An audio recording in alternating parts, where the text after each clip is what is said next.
Hello. I'm here. But where's Pupfin? She is here. Hello. Hello.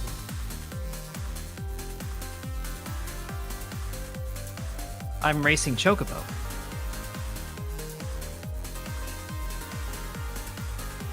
It's come to that, huh? Yeah. Something to do in it. This one. I was honestly thinking today might be a day where I, like, spend time working on my bot. So it's come to that, is it? Hasn't it? Yeah.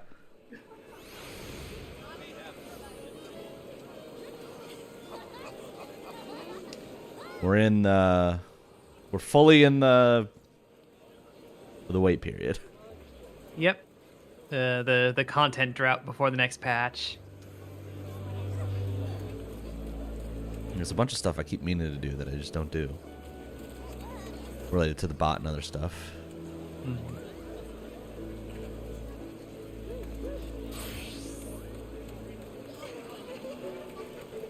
Yeah, I still have my old computer that's like plugged in and powered on and is supposed to be like a server and bots and all this kind of stuff. I haven't done shit with it. Yeah. I have the It's same just there in my closet. My M1 Mac is the same way. I actually think I'm going to give it to my parents. I was talking with my mom the other day, and I was like, would you have use for this? She was like, probably. Because they don't have a computer. Because the last computer they had ran XP. Wow. Yeah. Maybe Vista. But, like, it was a computer that I used before I moved out. Mm-hmm. And that was not recent. Yeah. I even asked her, I was like, are you still using that thing? And she's like, oh no, that thing died years ago. So they just have like laptops and stuff.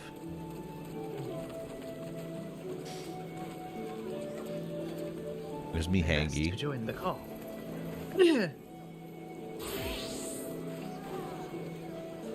Accept. I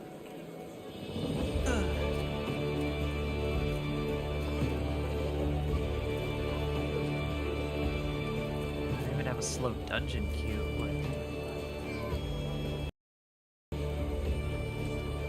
It's gonna be a bit. Oh, I didn't know. Only the host can start shared chat. I didn't know that. Wait, I have to do a thing, or? Yeah, because you knocked. Oh, bloody hell! How do I share chat? Start sharing chat. Hey. There it goes. I'll never take responsibility again. I thought I could just do it, but apparently only the So did host. I.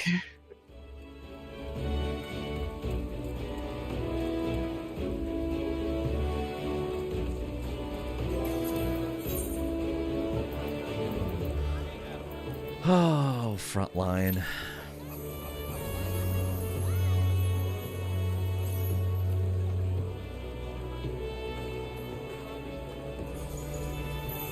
My game crashed. Damn. This is a great day for us. Beautiful. I probably don't need this. Oh, but I have automations built for that scene. If it happens the second time, I'm saying screw it. I'm booting up Terry's other games. I got a DM from Terry Kavanaugh like a week ago. What the hell? Out of the blue. Because I had worked with him previously around Bob Is, or not Bob Is You. He was not involved. Dicey Dungeons. Yeah, I was gonna say that's the Dicey Dungeons guy, right? Yeah. And Pulley is the Bob Is You guy. And he's just like, I'm releasing on Steam a little collection of like experiments and game projects and stuff that I've done. Here's a key for it. Like a UFO 50 type deal? Sorta, more like the Basement Collection. Oh, okay. Yeah, there's not much of a wrapper game to it. It's just kind of like all bundled together. I need to put more time into UFO 50 because like the first couple I played were not it for me. They're very scattered. But then I bought Animal Well. Animal Well is good. I played I think 4 hours of Animal Well, and yeah, I get it. Definitely into it. I still think the promotion for that game tricked me. Because the sections they showed made it, and it is kind of creepy, I think. But they made it seem more horror like. Yeah. I literally thought it was a horror game. Like I thought it was like a Pony Island style horror game. Yeah, that's a fair read, honestly. I can see why you would think that.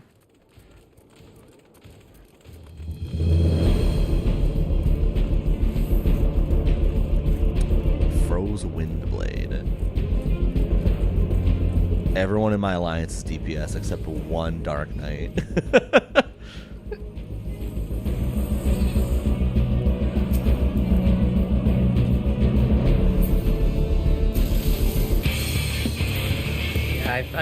I feel like I ought to play that since it was, given as a gift, even though he explicitly said, like, you don't have to stream it. Like, he asked if I still stream. I'm like, not really. He's like, fine, you take this anyway. Like, no expectation. But, he was generous and kind, so I feel like I owe it to him. I didn't know he was, I assumed he was working on something, but I didn't know there was anything that he was looking to put out soon. Apparently he did a Roblox game. That's so sick.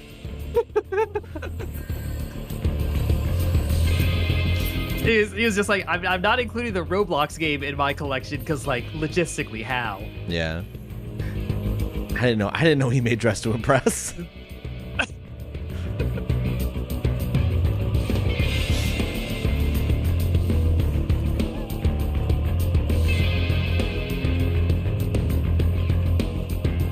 I have to imagine he's not, like, got a large scale project going on, so he's like, put this out,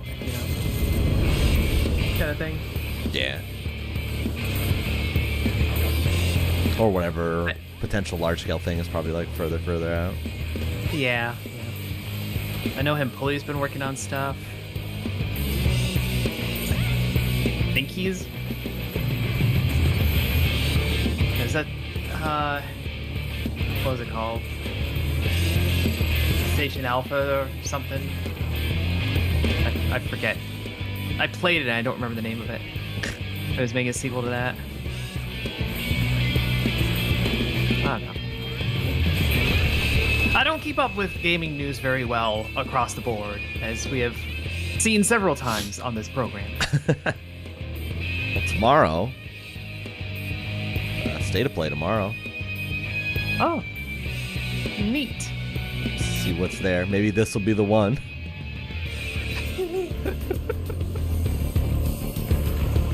Are we looking at every event to be like, maybe this time, Silk Song will occur? Oh no, I just meant this will be the one that's actually good. Oh, or see, you have the more modest expectations. I'm fully bought in on the Silk Song's not coming out until Switch 2's out theory. Yeah. Like, I don't know if it would be a launch title or what, but if I was working on Silk Song, I would be the reason that Silk Song is delayed because I haven't been doing shit on work on Silk Song. True. You would be like, Huffman, where's your part of Silk Song? I'm like, what the fuck?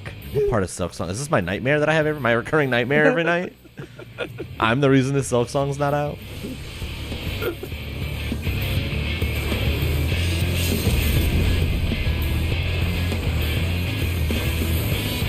Oh, fuck.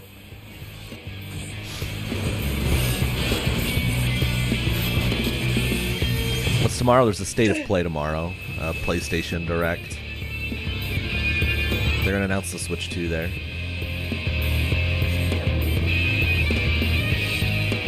That's how it works.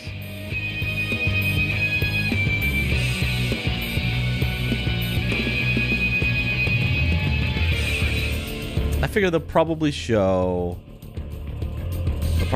more Metal Gear Delta, since that's announced and on the way. I can believe that, yeah.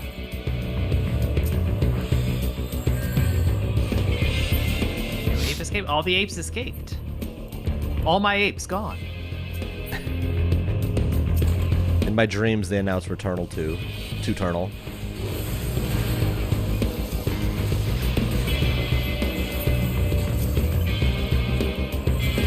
My dreams. I still see it. That place. Wherever Returnal was set. I'm sure that planet had a name. I don't think it did. her subconscious, like it's. I'm sure in the design documentation that place had a name. Heavily implied that place isn't real.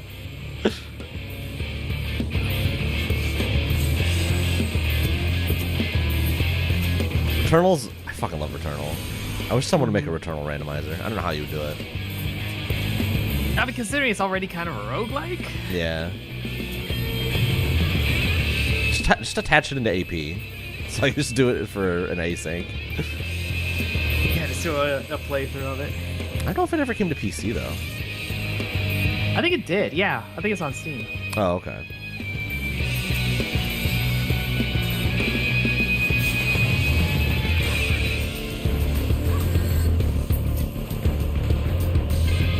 Where did all my team go? Oh, they're attacking the crystal.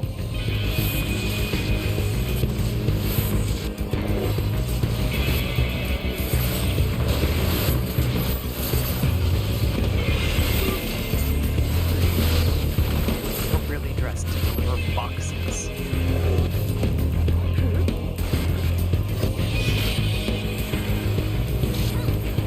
Okay, here's a minor story that I can deliver. For various reasons, work gave me an Amazon gift card, and I don't really use Amazon anymore, but free money, so fine. And so I go order like some little things I'm like too lazy to go and find locally. And since I don't use Amazon, I kind of forgot to update my address. Oh no. When I moved. So the stuff went to my old apartment that I've not lived in 8 months now. In 8 years. No, I've had that sort of situation before, but not in this case. So I was like, it's not a huge deal. Once I realize what happened, I'll just go to the old apartment building and be like, hey, I fucked up. Y'all have a package of mine. Yeah. My bad. Yeah. The other half of the story was when I moved out of that apartment building. They told me to never step foot on this property again. No, they sent me like the invoice and the breakdown of like here's what your deposit went to, like swearing out all the accounts, you know? Yeah. Paperwork shit. Yeah. I received 2 around that time. One from the apartment building being like, y'all good. And then one from an affiliated company that was like, you owe like this much money, I guess, for like utilities or whatever they claimed. And when I got that, I was like, okay, let me go check on the building's payment portal that I've been using this whole time. Let me see what's legit. And that was even like, no, you're cool. It's all good. So I'm like, okay, I am trusting that it is all good. You have told me that it is all good. And yeah. But there's still that nagging back in my head. I'm like, I don't want some asshole coming after me for like $150, you know? Yeah. So while I was there, you know, they're going to find the package, and at the end of it, I'm like, by the way, being very awkward about this, Am I good? And she's just like, boop, boop, boop, checks my name. It's like, yeah, you're fine. I'm like, okay, good. I have it from you directly now.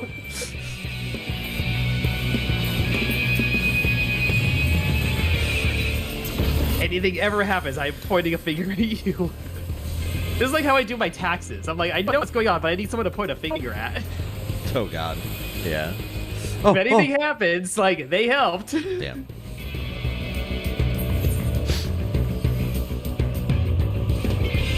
Well, this here, I'm actually going to need it.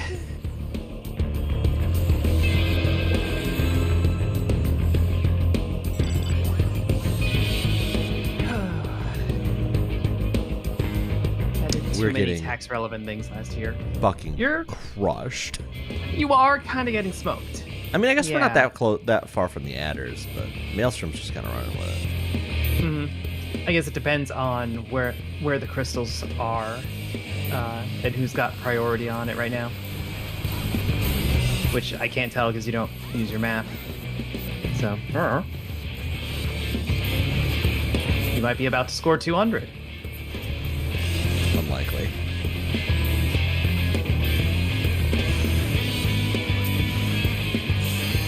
Oh no, you're way behind. Yeah. To say what we're gonna start. We were just goofing in the first half. No, my train of thought with this particular map is always who's got the crystal in, or the thing crystal? in their zone. Oh. No, not the center crystal. The one that's in their spoke of the wheel. Because then it's like, that's 200 points, probably uncontested most of the time. So, can you just burn that down and, get tempo on that? Where are my team? Oh, they're at that crystal. Yeah.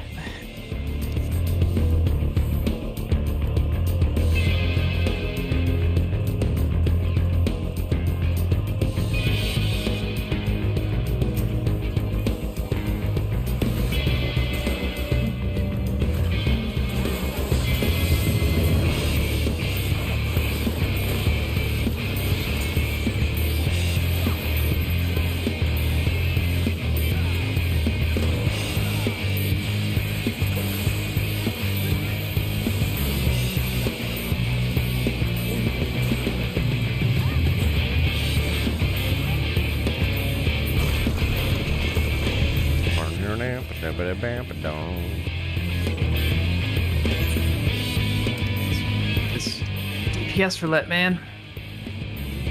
Yeah, it's going well. It is what it is. Now we get so much other stuff done.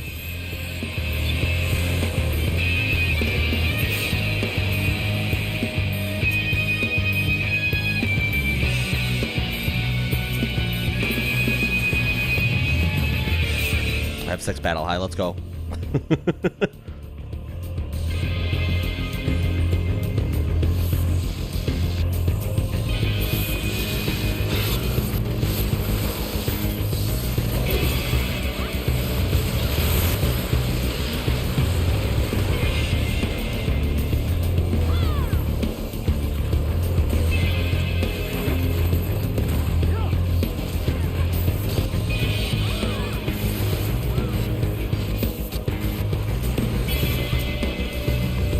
Double monk.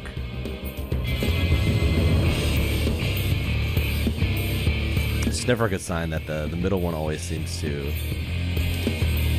We get the least. We get the least points on the middle crystal every time, which is never a good sign. Hmm.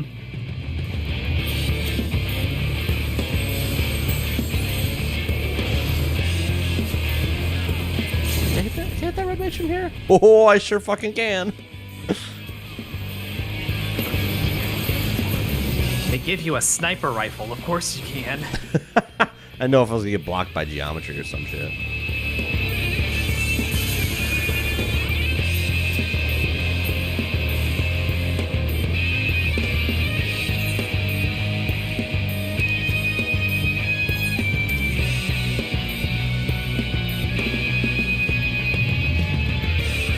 might edit to this mode where it's just when you play as Machinist here, it's a first-person shooter. I mean, there is a first-person mode in this game. If you can call it that. It's a mode and you're in first person.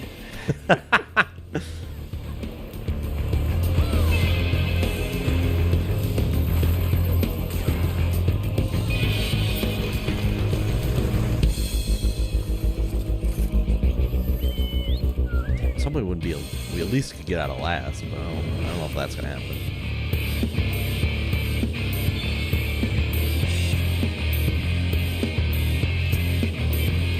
I mean, Koana's pay to win.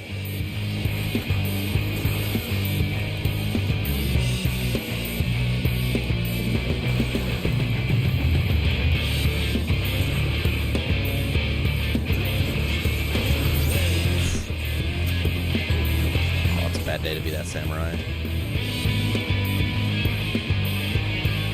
Oh, speaking of pay to win, the next Magic set has dropped.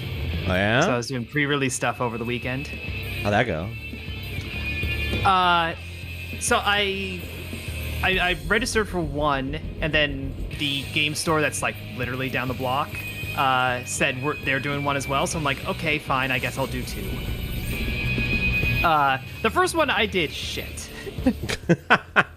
I did horribly. Oh no.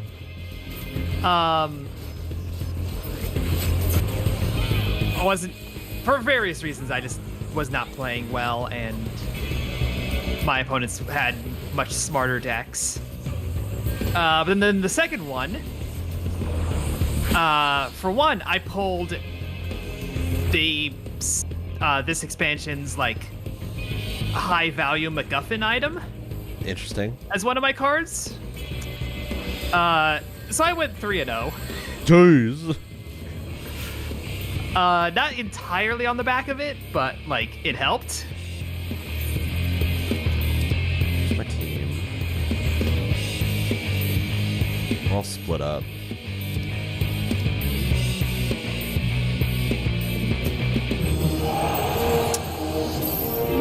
The Adders one?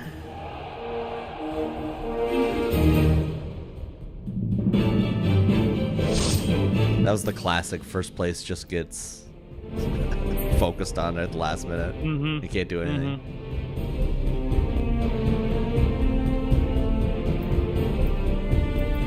Mm-hmm. This game, I'm starting to realize that this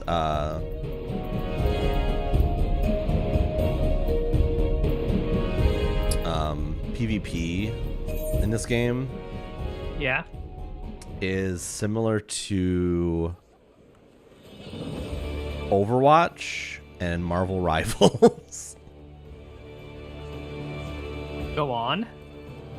Crunchyroll. Ah. Tremendous. In that. Oh, that's not a punchline. That's a person you saw. Okay. Yeah, no, that is a cryptid. In those games, especially in Rivals, the stats. Well, I guess what I would say is, you could be a character and you could do a lot of damage, but it's not really helping because you're not getting kills. And what really matters less is your damage output and more so your ability to burst damage. Yeah. And I feel like the Machinist is much easier, is the easiest class I've played with burst damage because I just have the sniper rifle, obviously. As your ultimate is the thing. So it's not super it's not as consistently available, I guess.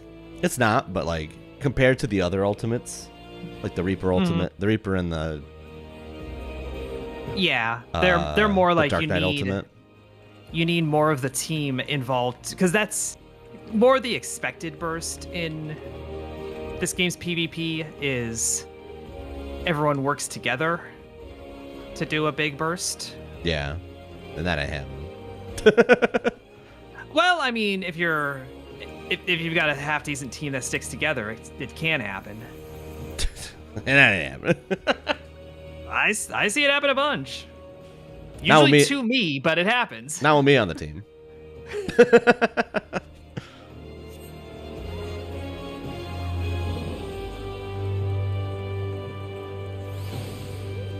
That's partly why I still stick with Bard in PvP, because that ultimate is just everyone in your party that's nearby gets a nice big burst. That's pretty good. So I'm just like, y'all stay with me. Y'all gotta be strong. Go do your strong thing. And then they do their strong thing, and I get assists. I feel like I already have more lifetime kills as Machinist than I ever did as Dark Knight.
See if we can get through this boss without the healer dying.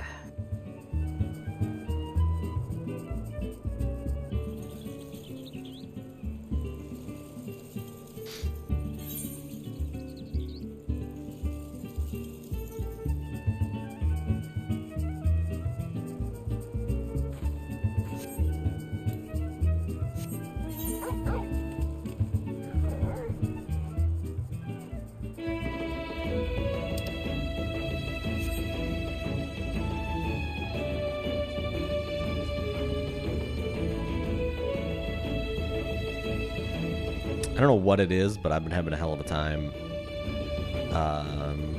not sleeping. Staying awake, you mean? Yeah. I guess that's what you call not sleeping, huh? That is typically the name given to it, yes.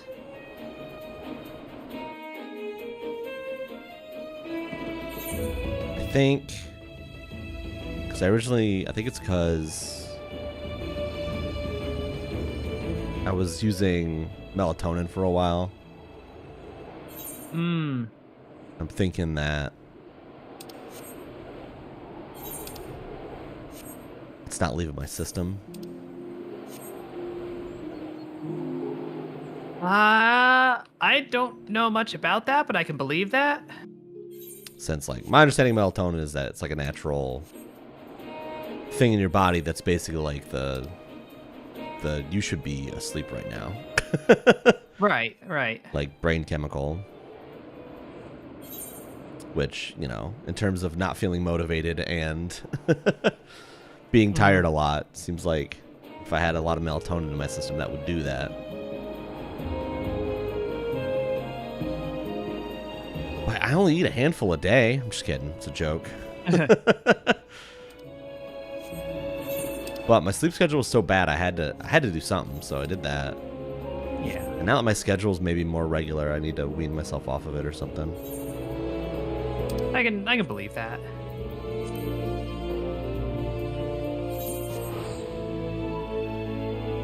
Because I took 2 naps today. Damn. I mean, I definitely have those days where I would like to, but I can't say that I ever have. I feel like my sleep schedule is probably correct, but offset, because I just stay up late, and then it's like, I really need to get up for work. My stand-up is in like 10 minutes. sort of thing. That was the issue for me. It was just like I would get I kept getting the inspiration burst where you're just like you suddenly are working on something and you're just making so much progress you can't stop working on it. Yeah. I've had that with writing periodically. Yeah. I kept getting that at like 2 a.m. Oof. So I would go to bed at like 5 or 6. And I was like, I can't be doing this. Yeah, no, that could be deleterious long term. I see that being a problem.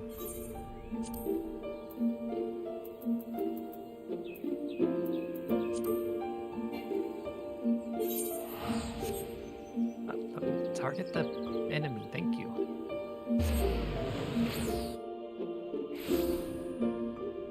And on the one hand, it's good because you're getting stuff done.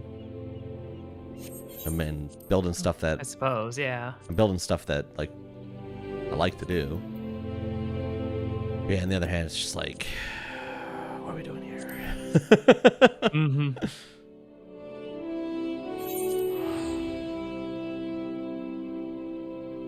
Yeah, I do find annoyingly, like,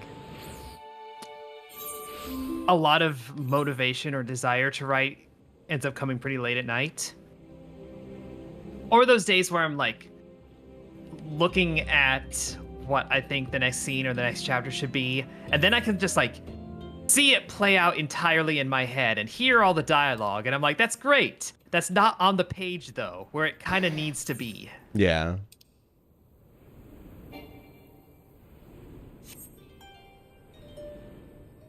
For me, it's always just like, I know there's this thing I want to build this bot to do. But I can't get started with it. I've at least been lucky that, like, with work stuff lately, my responsibility has been destroying things. Ripping out old stuff that's been deprecated for over a year. So I'm like, I don't have to think so hard. I don't have to solve problems. I just have to wreck stuff.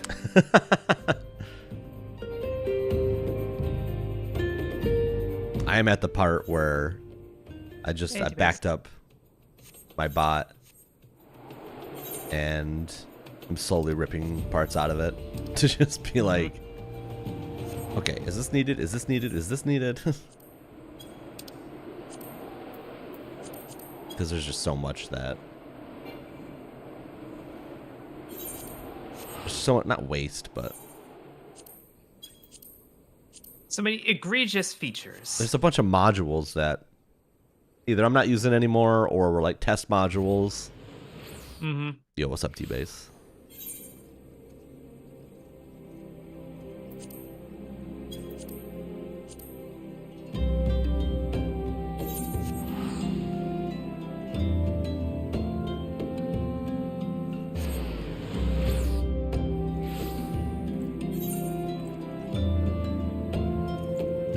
And now that I'm streaming everything off my Mac, I really want to refresh a lot of that stuff.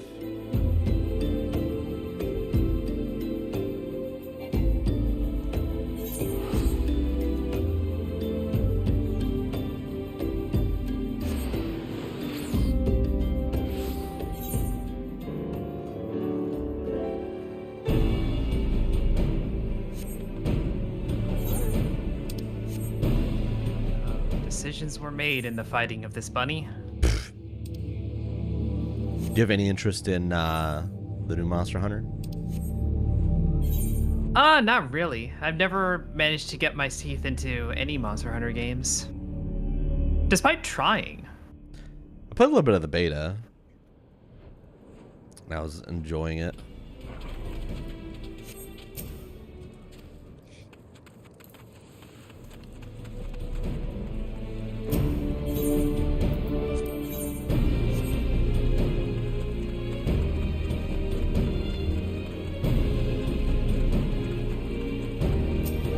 Hope that I'm attuning to an Aetherite in Realm Reborn for the first time. Where the hell are you? Northern Thanalan. How did you never? Apparently You go there for story. I never attuned to this aetherite for some reason. Try to find a good place that's like 40, early 40s.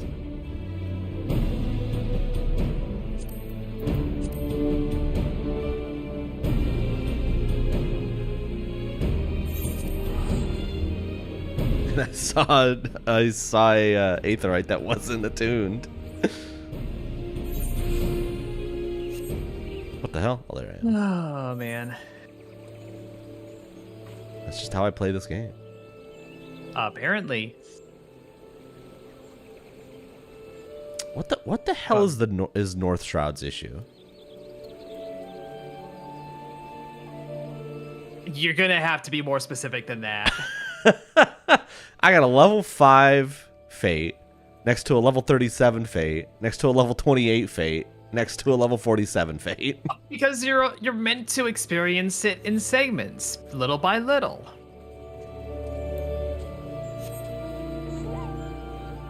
I'm experiencing it all right now.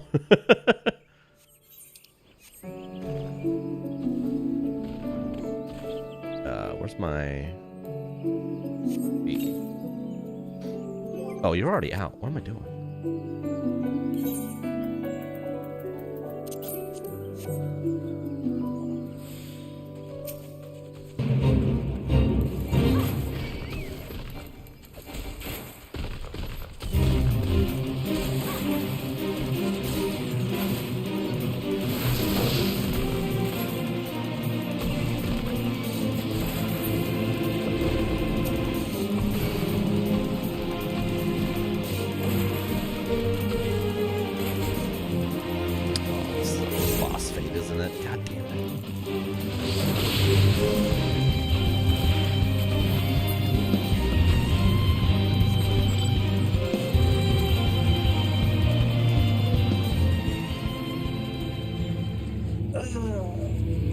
Got the music.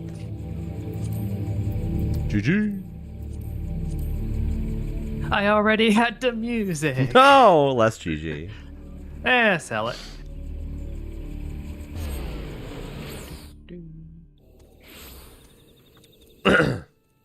Doing dungeons is good XP. Yeah. Yeah, me and what duty finder? The remix? No, no remix. Okay. Yeah, you can do it with bots, or you're a DPS now. Suffer with the rest of us. That's what I'm saying. This is me suffering. Also, I'm gonna queue up once I get. I'm just waiting for my break to. Oh, you're right. I was just gonna do fates until my break kicks in, and then queue up for a dungeon when I got back.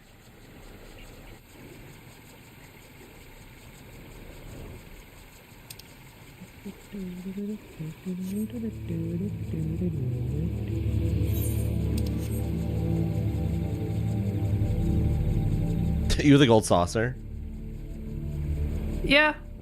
Hey, I was not lying about the horse birds, okay? What the hell? Everyone's mad at me here. Oh, because you went into the sylph terrain and you're only in the 30s. Yeah, that'll do you. I'm in late 30s. I'm 39. The sylph lands are like the Black Shroud's endgame zone. That fate's only as 42. close as they have it to it. Thought it'd be alright.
really no fates in my range.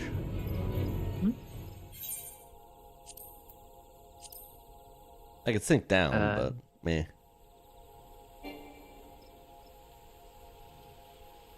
It's really telling you to do dungeons.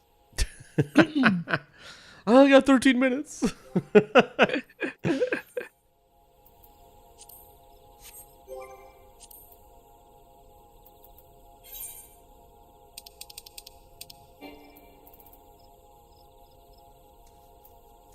I can do a quick run with a quick naval run with the duty again. There you go.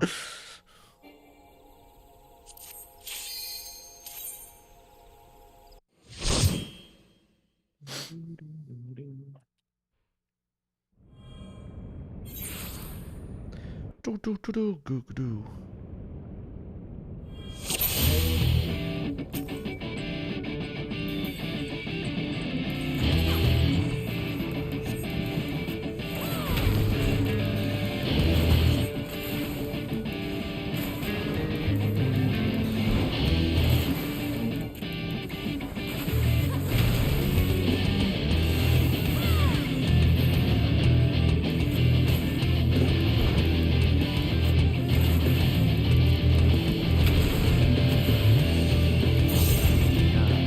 We gotta spread. You know what? No.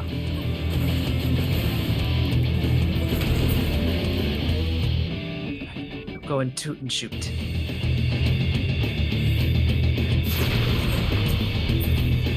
I guess that is a 14 related thing. The announcements and like what they've revealed thus far, and the new field operation zone with the FF5 jobs. I haven't seen any of this. So there will be. Now, see, I would say it's like Eureka or Bosnia, but no, that's not going to help you. I did Bosnia. It's going to be one of those zones. So a little like off to the side thing with its own leveling, its own internal leveling. But it's themed after Crescent Isle that FF5 had. And you'll be able to do side jobs. So you can multi-class. What the hell? In that zone. Yeah. So like your warrior can also be a chemist. Yeah, teammates, that's exactly what I was building up to. My bard can be a bard. What?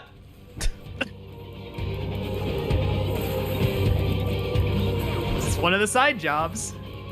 I see. So the side jobs aren't. They're not like the current classes. Normal. They are. No. A separate set of side jobs. Yeah. With their own abilities and their own stuff.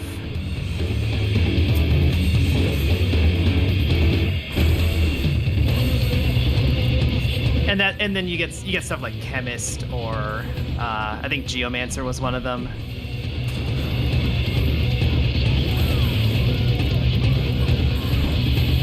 Sounds cool. Yeah. And hopefully it will be.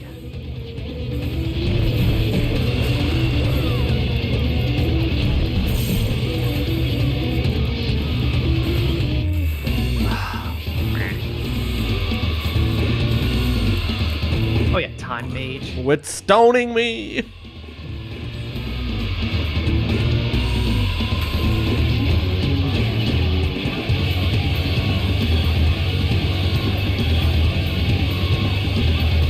Trapped forever. That's right. That was fast.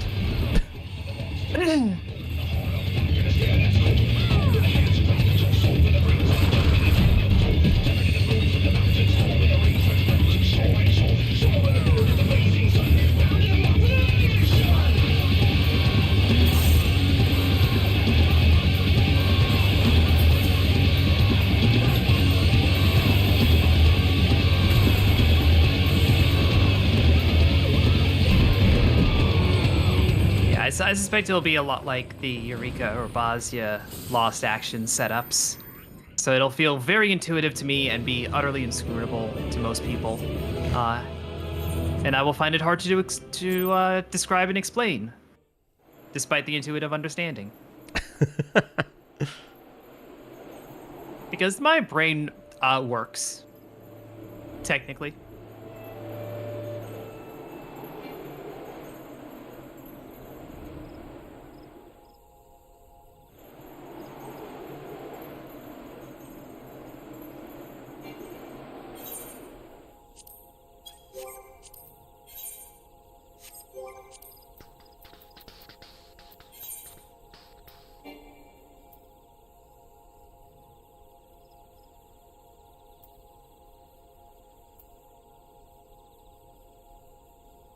I forgot about Duty Recorder.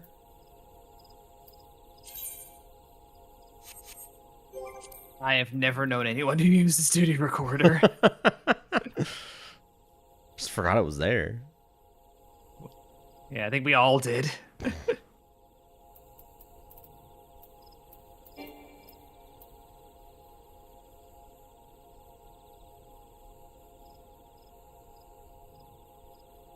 I'm so close to Stone Vigil.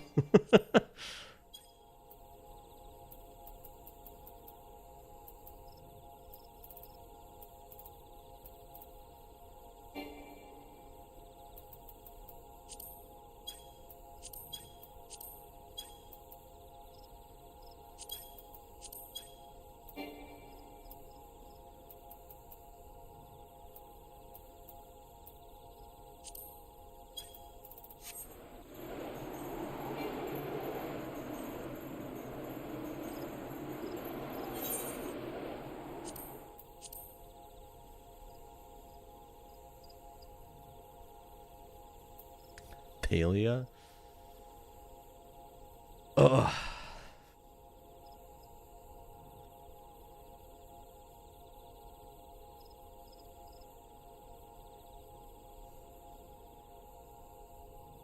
Have you seen anyone complete the Cloud of Darkness 24-man crazy thing? No. I know people have, but I've not watched any of it.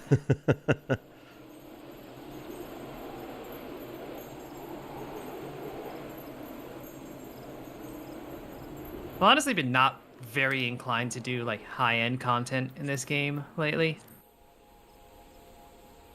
Just not really motivated, you know? I'm definitely not one to do it, but I do like watching it.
Maybe we need to focus on red a little more.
Somehow we're leading.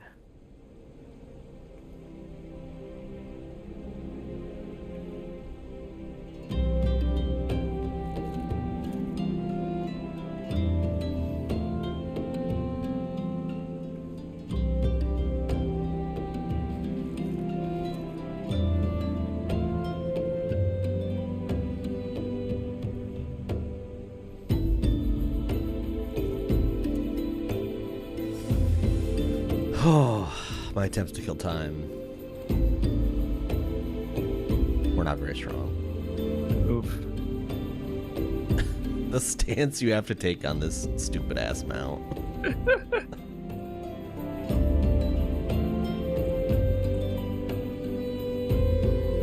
I should go do the other one still at some point.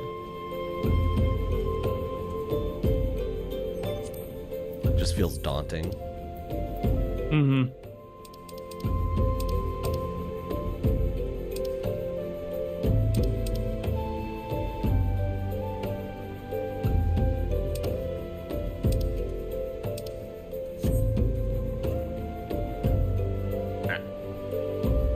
Stretch a bit. Back in 3. Okay.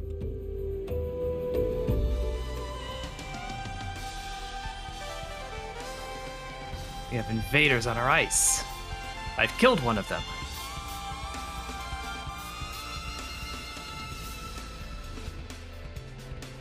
Anyway, while mistaken is away, I shall do a spot of magic posting. As I was talking about doing the pre-release stuff over the weekend. And yeah, I got a freaking Aether Spark in one of my packs. Just ta-da.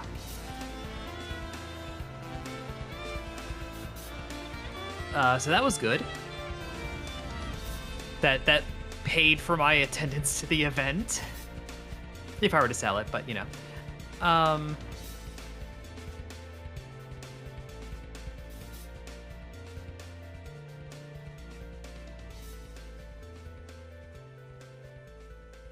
Actually, no. I'll loop back the second half of the story that I didn't get to when Mistaken gets back, because it is silly.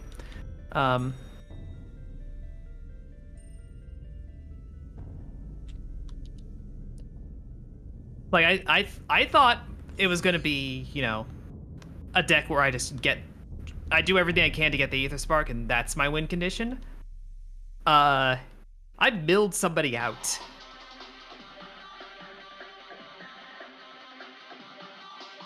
I got an artifact to make them mill when I draw, and then one of the creatures just makes you double draw every time.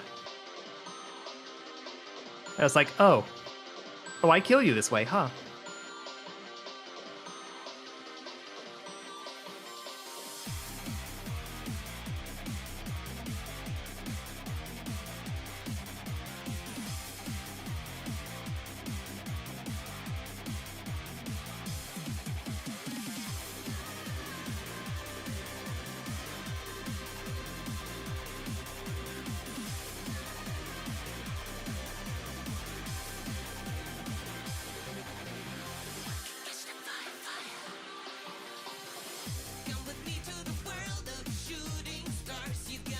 Leave us alone, you yellow idiots. Stack red.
they should allow DPS to do duty support while queuing.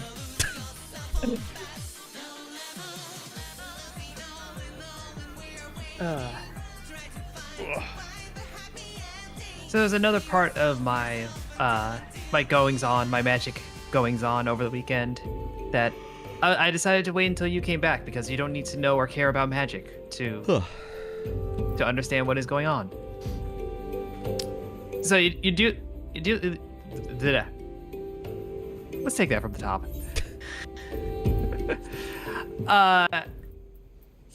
It's like the place you do the whole tournament-ish thing, and then at the end, they're like, and everyone who participated, there's a raffle thing, so you get another bonus prize. And so they just like call names one at a time. They're like, go pick a thing from the table. Then the next person, go pick a thing, and so on and so forth. And so like I'd gone through and managed to win somehow. And one of the people that was there was like someone that I played against before. Like I wouldn't say I knew them, but I had interacted with them. You know. So we were kind of chatting while stuff was getting started. And then like half the prizes get taken. My name gets called, and I'm looking at either a collector booster for an old set, so a bunch of like fancy foil cards and whatever, or a set for Unfinity, which is the joke set, where a bunch of the cards aren't even legal to play. And I'm like, okay, greed, take the fancy set. I took the fancy set. I heard like the person that I know was standing right behind me do a little aw. And I was like, okay. I did go 3-0. I like got all the other prizes, fine. Immediately put that back, took the Infinity set. So they were the next name called, they got the collector booster, we were both happy. We go and open them. They'd swap the sets. No. So the joke sets, the Infinity sets, okay, we won. The Infinity sets are mostly like not legal in other formats. There are a couple cards that are exceptions, and of course there are the lands, which there are some that are fairly valuable because they're fancy full art lands, and then there's some that are really quite valuable for land cards because of the mechanical things that they do. Guess what kind was in the pack that I took? As a joke. I think the land card in that set in that booster sold for like $20. Damn. Something like that. Let me double check. Yeah, $22.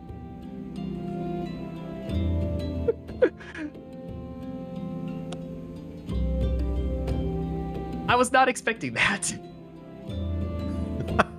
That's what that good deeds. Like, good deeds get you $20. Good luck gets me $20, I guess. That whole day was just more luck than skill.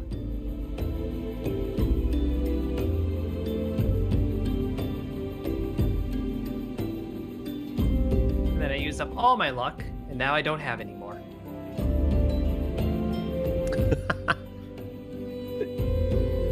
You reminded me that I watched Ludwig from Video Games. What? He opened a Pokemon. He opened one Pokemon card pack from every set that ever released. Wow. On stream. And you may say, surely not the early sets. No. Every set that ever released. He started with the most recent and worked his way back. And the final pack he opened was a $13,000. Jesus. $13,000 pack that had been sealed and graded. Oh, the pack. Oh, okay. No, the pack itself cost $13,000. Not that it contained a card that was worth $13,000. No, in fact, it contained no good cards at all. The pack itself is worth more than the cards that were inside. My initial parsing of that was like they went all the way back to like a first edition pack, and there was a foil Charizard. No, he got nothing out of that. Like a couple decent hits, but he spent. I think he said he spent about 40,000 on all the cards, and then or on all the decks, and then the cards, the individual card values were about 3,000. God. Oh, Heir Apparent's not down. This does make me now wonder, and I think I might be able to search on TCG Player. The hell is this? Oh, is this the? Wait, what is this? Oh, it's Halatali. Fuck. No wonder I didn't recognize it. I've done this dungeon once. Does not seem entirely correct. Yeah. This sort high to low does not sort high to low. Unfortunate.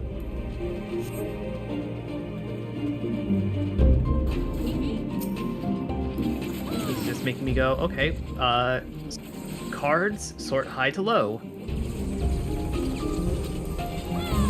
This is claiming that there's a Pikachu star that's worth $2,000, but then after it, which should be lower, is a $3,000 Charizard. These are all absurdist. And I can't trust any of these because if you do that search in Magic, the first card isn't Black Lotus. So clearly it's a liar. True.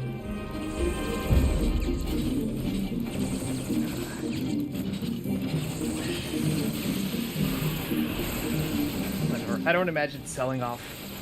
Well, I will probably like try to sell off a bunch of Magic cards that I don't want. I'm not like so concerned about the price or the value. It's more so the space. Yeah. How much space they take up? I end up looking at those numbers as a proxy of like, is this card good? Well, people say it's worth $20, so it's probably good. Tempest pulled a card in the last set for Final Fantasy that he might be able to sell to purchase the next pack whenever they drop. Damn, yeah. Like it's encroaching on $100 card. That's what I was saying. Like getting the Ether Spark in my sealed pack, like that paid for my attendance to the event functionally. Yeah, it's pretty sick.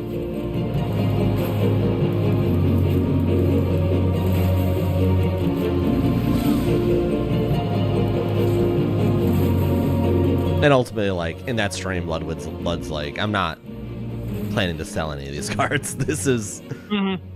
Like, he was being careful to not rip the packs because he wanted to kind of frame all the packs. Just to have... Oh.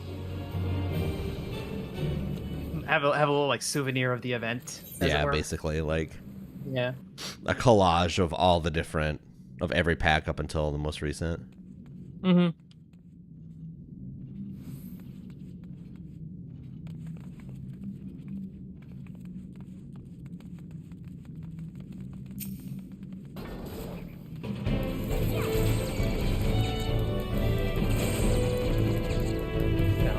Getting recommended YouTube videos from people who like over obsess about the price and value of cards is like kind of weird.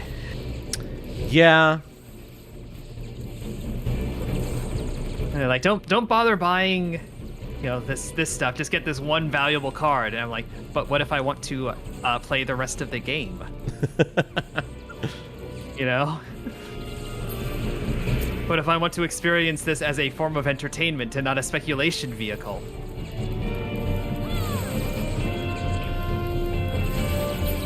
That's the trouble, and that stream also kind of points to part of the issue with Pokemon right now, which is that the packs are worth more than the individual cards in all circumstances, which means like scalpers just buy packs and resell them. They don't even open them.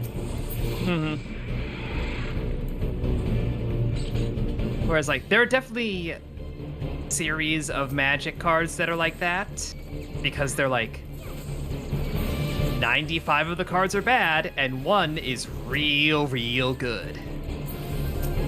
And also the set is 25 years old.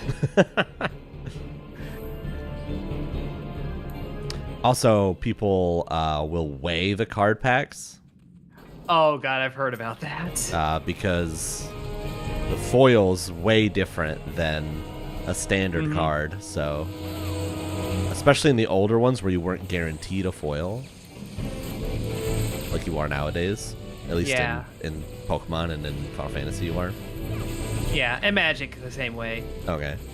Yeah.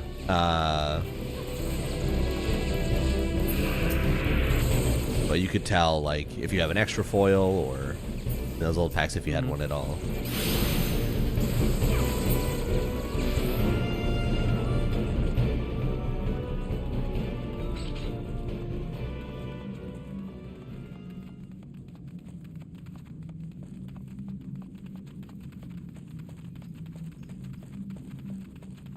This dungeon's not real, man.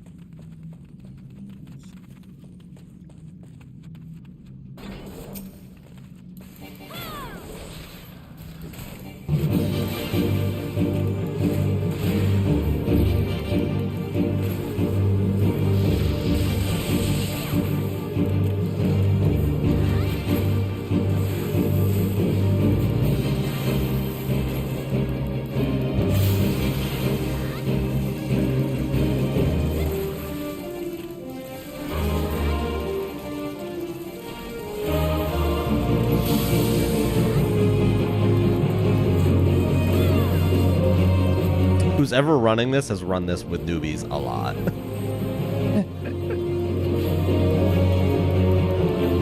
mean, Hell Tally feels like the kind of dungeon that shows up a lot with first timers.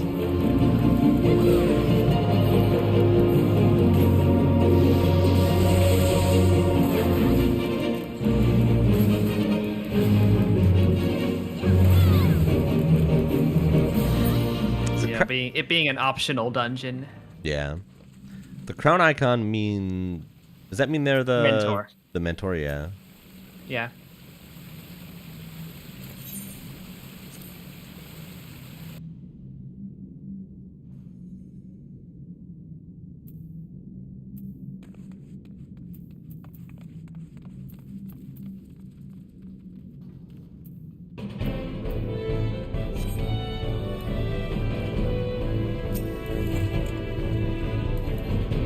Shit, ran off without me.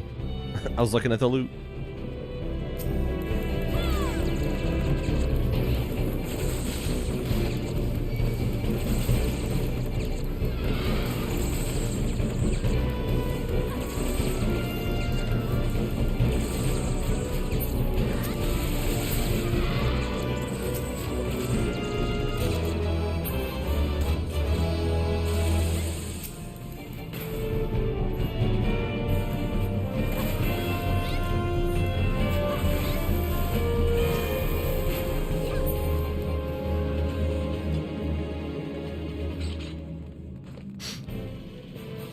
I think I hit level 40. Let's go.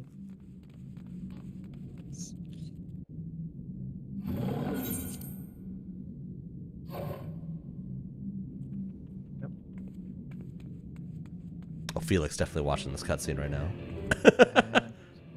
Where'd our other one go? Where are they going?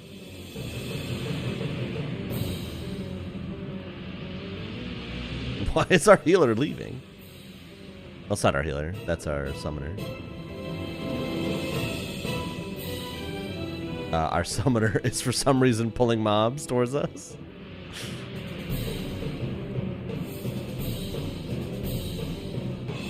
I mean, there is more treasure, there is more map completion, but you don't need to do it. I guess they really wanted the map completion.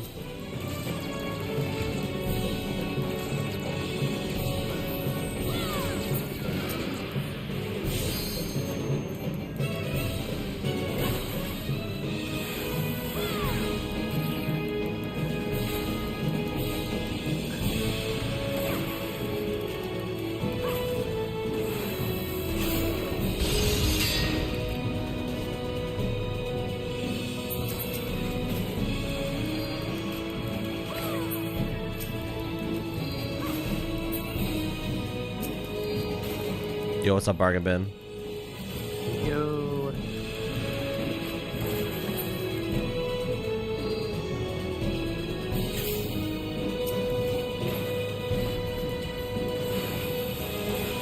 Bargain Bin, what's your thoughts on Halatali?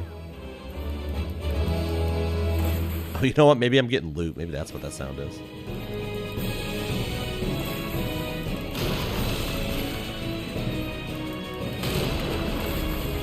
It's an alright dungeon. Do I scuff that? Meh.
Oosh.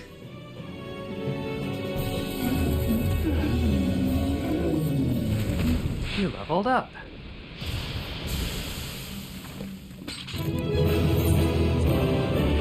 Stuff is Machinist leveling. It's aight. It's just hard to level this low. No, warrior. I was trying to give you the command.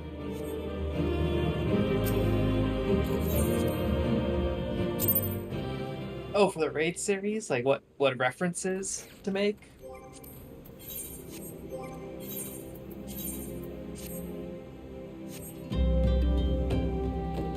What's the Tekken guy with the cat head? King? King. King. There'll just be a king. like he'll come in like a Rothgar, and then he soups up, rips off his shirt, and it's just muscle. All of his moves are wrestling references. It'll be visually terrifying. Speaking of visually terrifying, have you seen the life-size Gardevoir? No.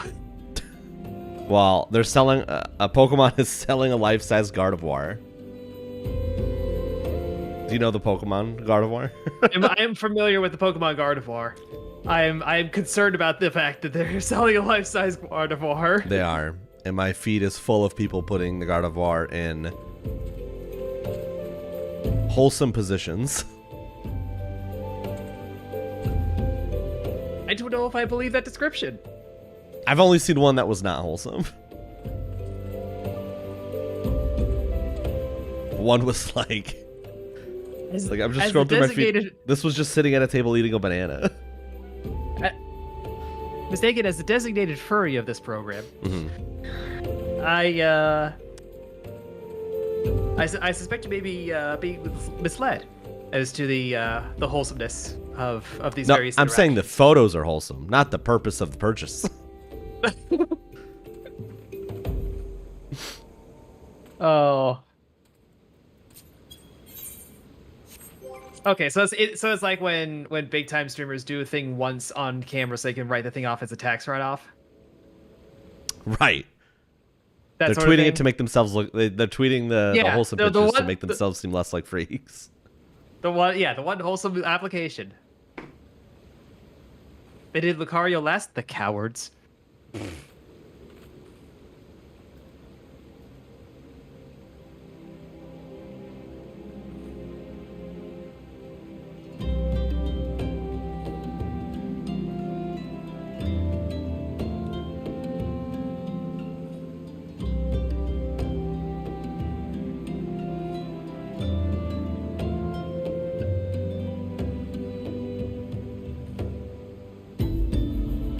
Wait, by saying they did Lucario last implies that there is a third in this sequence.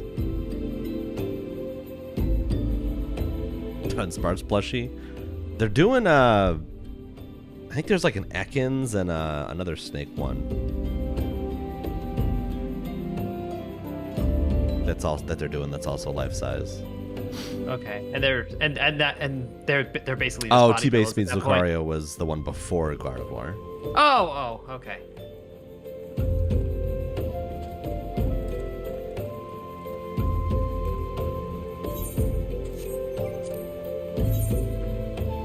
I feel like choosing to do Gardevoir and Lucario back to back.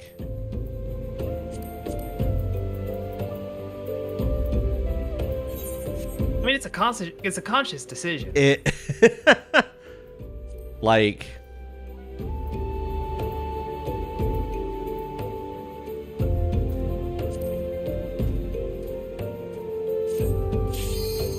that was a decision.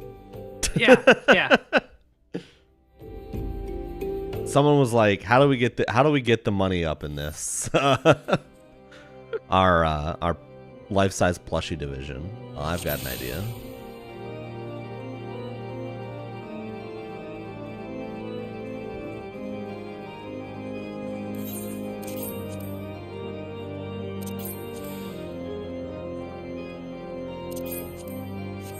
I'm officially out of honey muffins.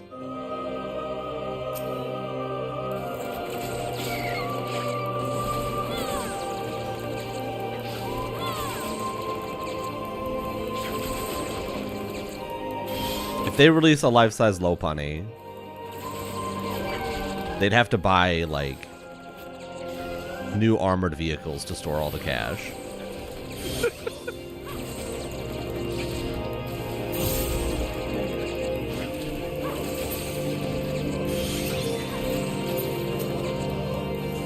You know, I keep hearing that everyone everywhere wants bunnies, and yet I'm right here.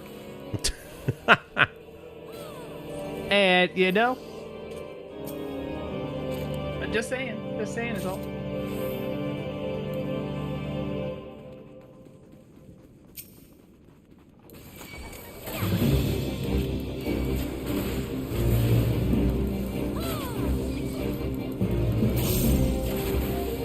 This bunny's got a burn on her shoulder. There's a surprising low amount of bunny VTubers. That is surprising, yeah. There's the one big one, which is Pecoda. You know, maybe that's the entire explanation. Everyone's like, that market's cornered. Maybe. Maybe. Or I hear about Are You in plush form. I mean, I've been putting on weight, probably. So, yeah. This is all a bait so Hupfin can announce her merch drop. Do I look like I have a merch drop. I have my book releasing at some point. That's my merch drop. 'Cause I wrote a fucking book. You could sell one of your emotes as a merch plushie, I bet. I mean, I would have to get artists right. That's Yeah, true, that's yeah. true. I still have to decide, like, because with the book, I did a like small publisher pitch event a couple weeks ago, and I got one response that a publisher was like, "Yeah, send the full thing." So I'm like, "Neat, someone is interested in my pitch." But this publisher has published 0 books. They have 2 upcoming. You could but be they the have, first. No, they have 2 upcoming. Oh, okay. But at time of recording, they have published 0. And I'm pretty sure they were only expressed any interest because my comps were Godkiller and Terry Pratchett, and one of the people who runs the publisher really likes Terry Pratchett. I feel like I'm going to disappoint them for how only moderately like Pratchett I am. Well, you'll never know until we try. Yeah.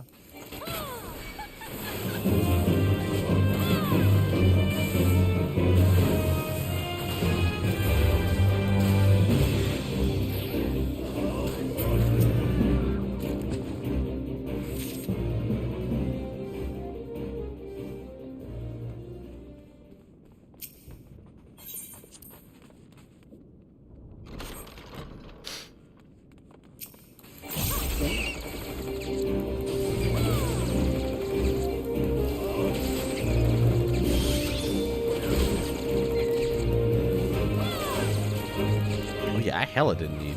I was thinking about the loot in Halatali. It's like, wait a second, I super don't need that. That'd be like level 29 loot.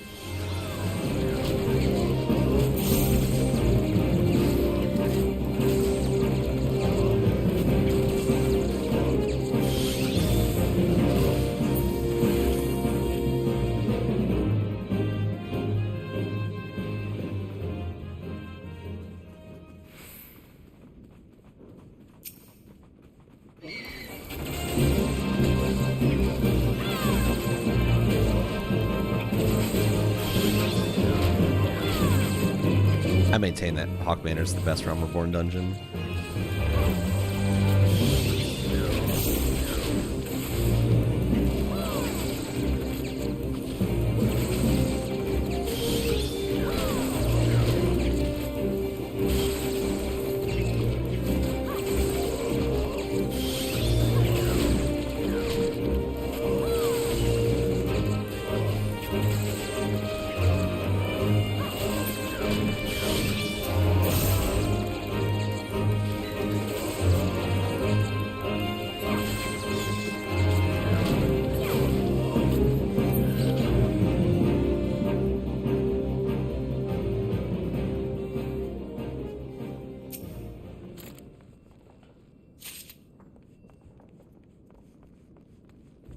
Huffin, what did you think of the big game?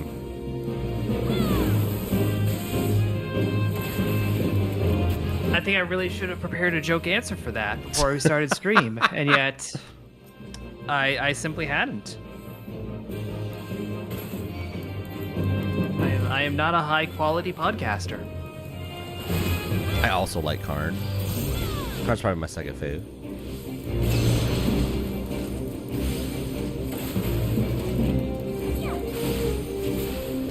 Go Birds. Yeah, I do understand that it was a pro bird event. so there's that. Did you at least watch the halftime show or just nothing? No. No, okay. I always at least watch the halftime show every year. I enjoy the spectacle. Did you see the clip of the Philadelphia mayor telling everyone to please don't climb on the poles after the Super Bowl's over? I did not see that, but I believe that would have happened. There's a supercut I saw on TikTok of her being like, listen, I know it's very like parent to child level of like discussion where she's just like, I know y'all get excited, but yeah, please do not climb the poles after the Super Bowl. And then smash cut to the sports people riots. the poles. Yeah, no, yeah. The sports riots where people are carrying light poles that they ripped out of the ground. You know, you can be mad, but you can't be angry. You know. I was like, any other year I would be upset, but you know what? At this point, fuck it, rip them light poles out of the ground. Yeah, you know what? They followed instructions. And yeah, I did not see anyone climb them. Yeah. They just ripped them out. That's malicious compliance, I believe it's termed. Yeah. Yeah, they took them home. Yeah, protecting them from the people that would climb them. Exactly. It's one of those things that you don't realize how big. It's one of those things in life where until you're standing or seeing someone like a human-sized person next to it, you don't realize how big traffic lights are. Yeah. But they're absolutely gigantic. Yeah. Yeah, like, because the closest you get is, being around the base of them. And you're like, oh, that's about maybe like the circumference of a person or the diameter of a person, like more or less. That's the street sign in my bedroom.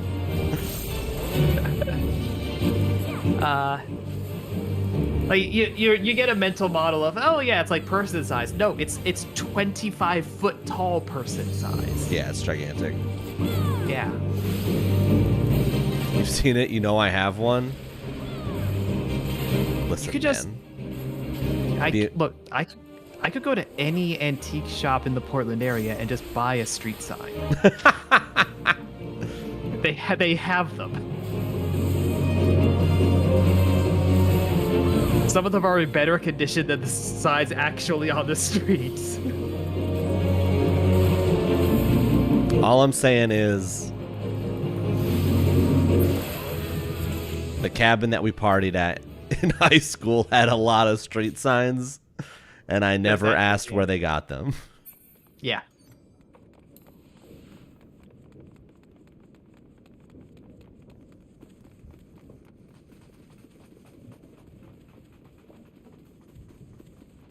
I've been waiting 15 minutes for a queue for this Alliance raid. Yikes. Yeah. DPS? Yeah. I'm not tanking or healing actual content. Tank would be worse. It's Alliance raid. And you're doing the most recent one, right? Yeah. Or is it just roulette? No, most recent one. Okay, yeah. Try to get the weekly in. Fuck tanking that. Mm-hmm. Usually the Alliance raid tank's not that bad. That one's pretty rough. Honestly, might be one of the hardest, like, non-specialty. Yeah, tank like the hard, dungeons. like casual content kind of things. Yeah, in the game, just because of that one fight.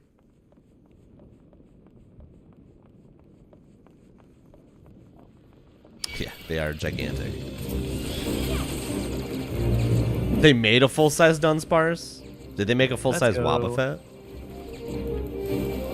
But it needs to be a Wobbuffet like the doll that kids used, that when you punch it, it goes back to its original position. A Weeble Wobbuffet?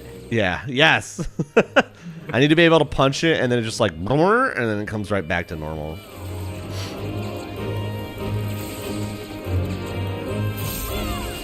Oh, Dunsparce. Oh, okay. The evolution, not the actual Dunsparce.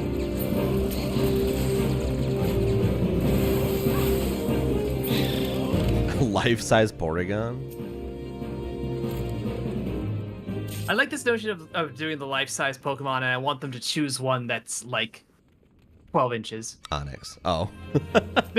Life-size Caterpie. Yeah, life-size Caterpie is just like a little. It's just like a little 3. Just a little guy. Yeah, it's just a little guy, you know?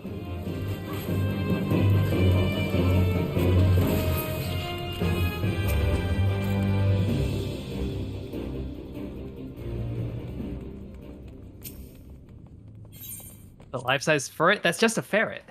True. They just send you a ferret. Here you go. It's very irresponsible. You didn't sign up to care for a ferret. Caterpie's a foot. That's 12 inches. Yeah.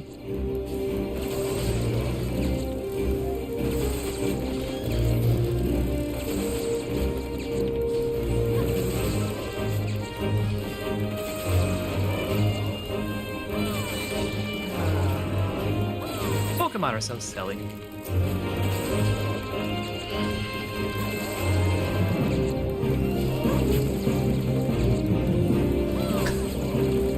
Every response I had to that was not worth saying. Me saying it wasn't worth saying. Every response I had was just not a good response.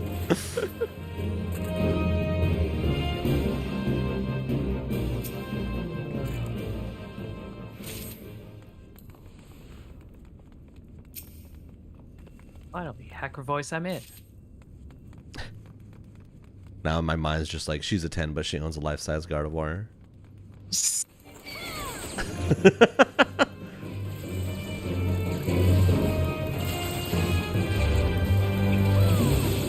I feel like anything life-size... I think any plushie that's, like, as tall as I am would freak me out if I was trying to sleep in that room.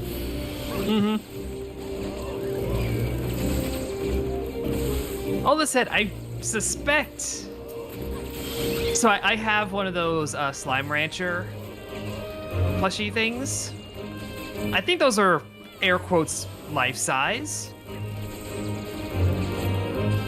But it's just a little guy.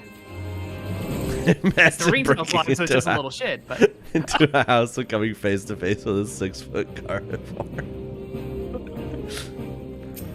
Dressed in a cop outfit. Moving. It's not a Roomba.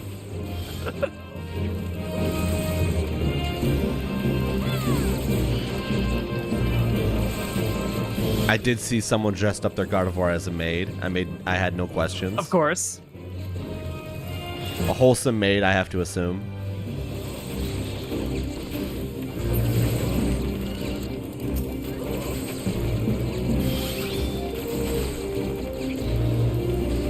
I did see the Gardevoir driving a car. I did see that.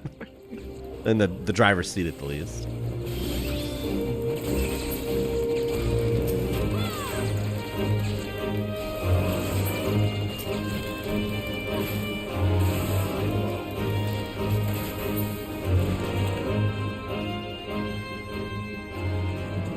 Don't be saying that.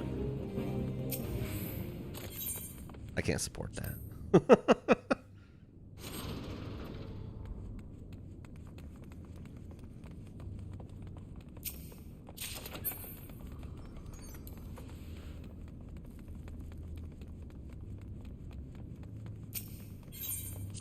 So there was a... So they announced the Final Fantasy V thing. Mm-hmm. Was that at a live letter?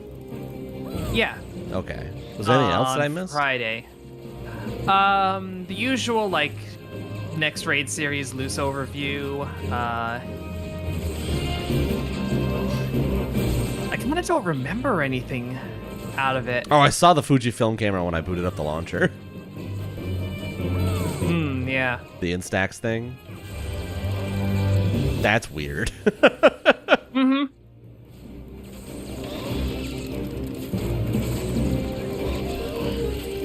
Oh, yeah, the space stuff. Yeah, what space stuff sounds cool. It's for crafters and gatherers. No, don't do this to me.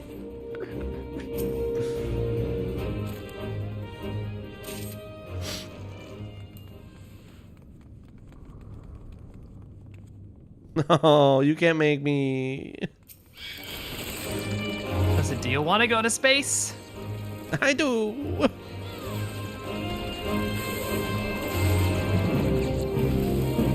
Pick up that pickaxe. No.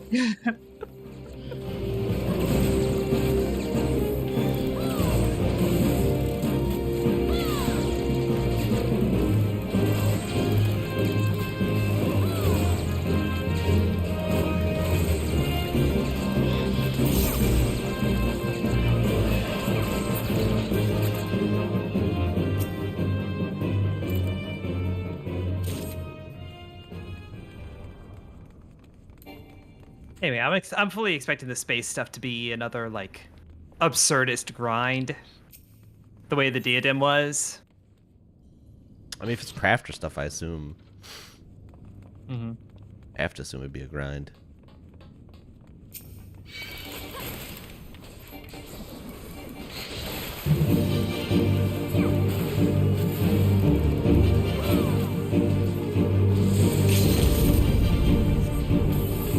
Nevik, there's a very important and very missing hyphen in your message. Because I have that, and it is not an ass outfit.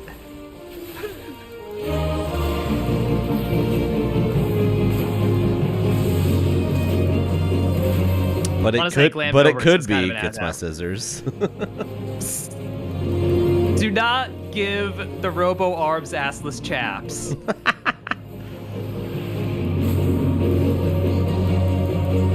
Yeah, 2B has the ass outfit, that's true.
Don't forget the parchment this time.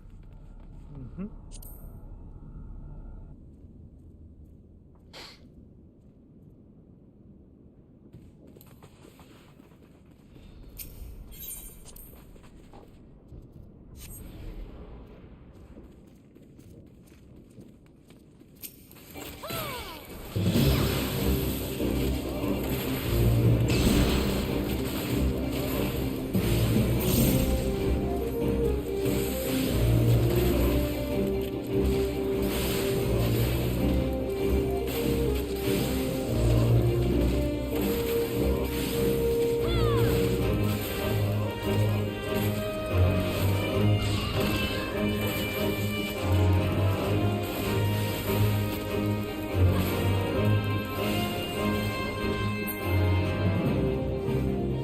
I'm also just thinking about the delivery process of life-size Gardevoir.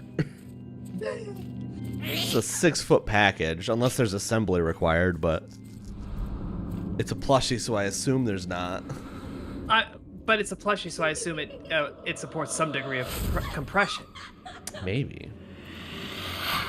I don't imagine they are sending it in a 6-foot body bag, is all I'm saying. What if they did? With the Pokemon logo on it.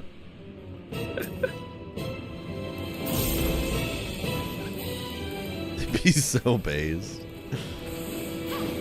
Yeah, you know, someone's at this point been buried in a Pokemon branded coffin. Did you see the Miku branded coffin? No, but I can envision it. Hell yeah, you can.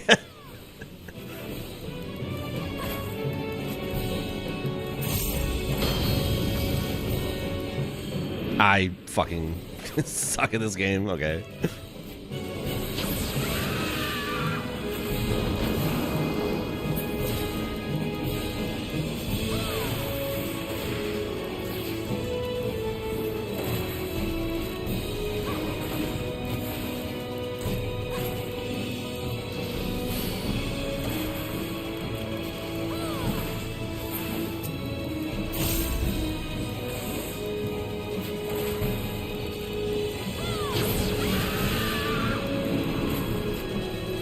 If my ashes spread on the Wi-Fi.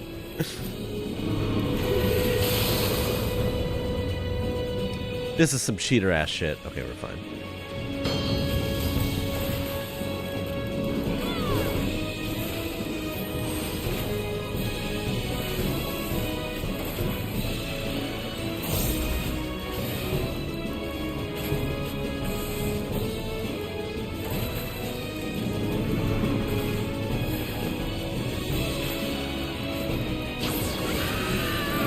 What if they added difficult settings to trusts?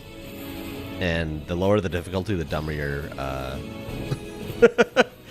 the more bad decisions your teammates make. So you mean the higher the difficulty? Oh yeah, sorry.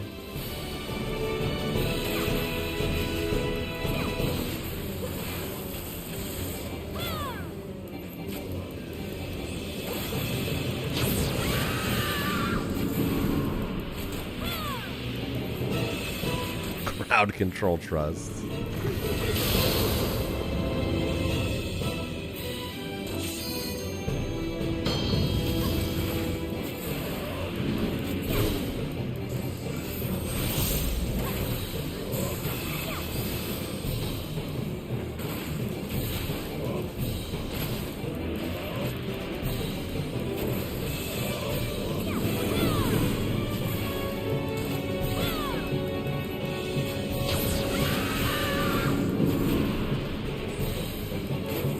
What the fuck? Does it just end your game?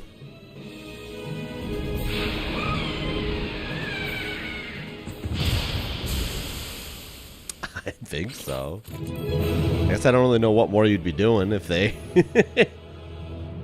succeed in executing you.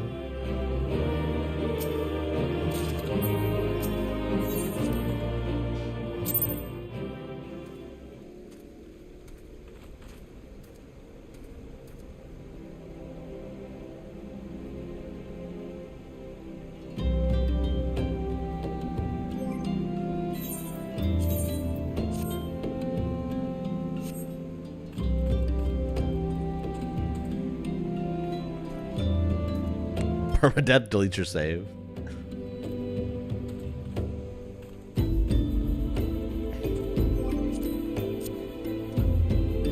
Huff, I have horrible news. Okay. I'm high enough level for Stone Vigil.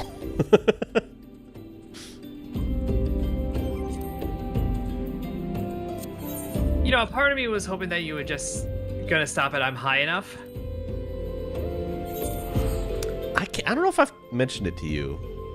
I know I've mentioned it to other folks, but I can't do it. That's fair, honestly. It's because I like drinking. Mm-hmm. And with drinking, I feel like I can kind of control the ride. Yeah. Whereas like with edibles, it's like I'm on this roller coaster. I never really quite know where we're going. I guess it's the kinds that I've gotten over the years, because it never feels like a ride. It feels like I'm just stopping, you know? Just like psychologically. Well, like, I guess I always get the kind that are meant to relax you. And then I'm just like, oh, okay. I think I'm having a nap now. Yep, nap is occurring. At least if I stay awake. But even like laying down, I've definitely had moments where I'm like, I feel every fiber in this bed sheet. Oh, yeah. Type shit. Yeah, I've had that. I mean, I haven't had animals or anything like that in ages at this point. Because I just had no inclination. Yeah, I had some for about... I tried it for like a 6-month time time Waffle period. Soup, thank you for the raid. Where I was trying to Welcome, like Raiders. wean myself off of alcohol. And yeah, I was like, you know what? I think I actually just prefer alcohol. Yeah. I think I just need to be better at. I guess I need to stop buying spirits. I think where I'm at right That's now. valid. Waffle Soup, thank you for the raid. I hope Time Spinner went well.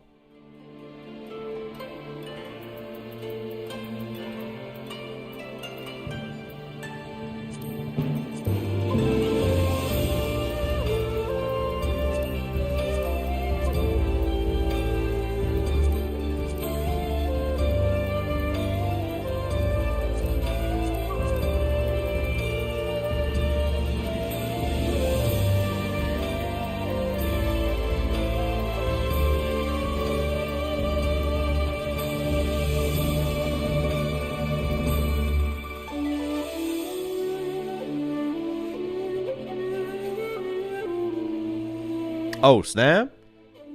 Any percent or like what variant?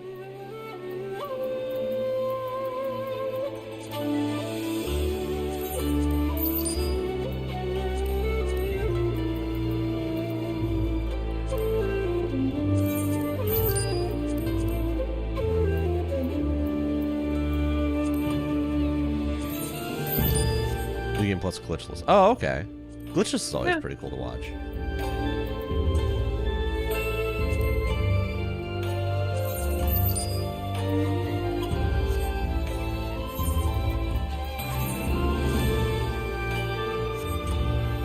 Damn. Now I'm looking kind of cool. Mm-hmm.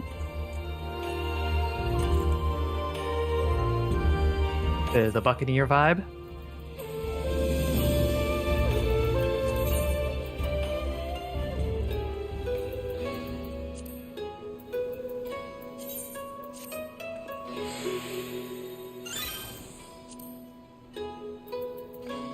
I gotta stick to my Dark Knight roots.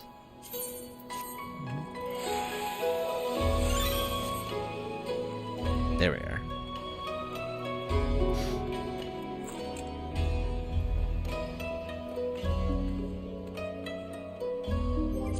I think I also have, because I'm level 40, I think that unlocks the next part of Machinist. I think so.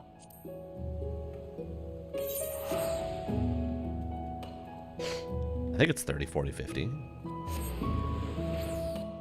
It might even be 30, 35, 40, 45, 50. Oh, really? I don't know. Maybe. With those jobs, I'm not sure. Yeah, it's been so long.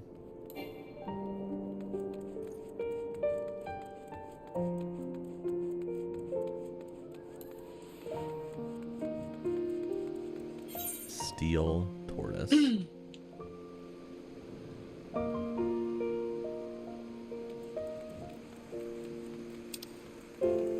I think you're right. I think this is 35 actually.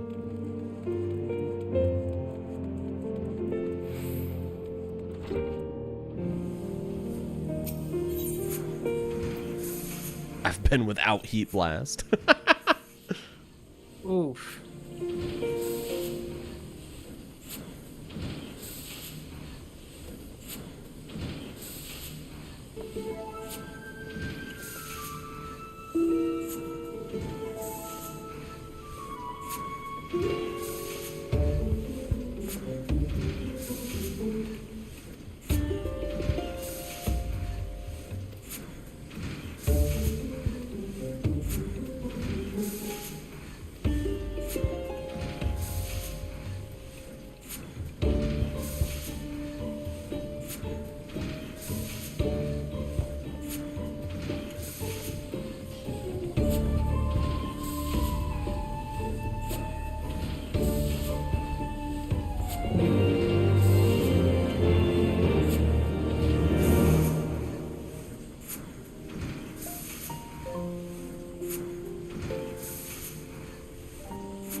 I still need to do.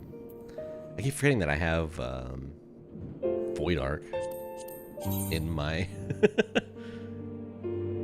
in my stuff, just waiting to be done. So I've never done it. Yeah.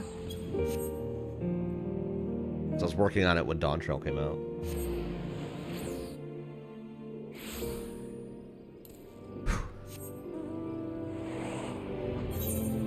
Welcome everyone from Waffles Chat. We were talking about life-size Pokemon plushies. Mm-hmm. How wholesome this chat is up to you.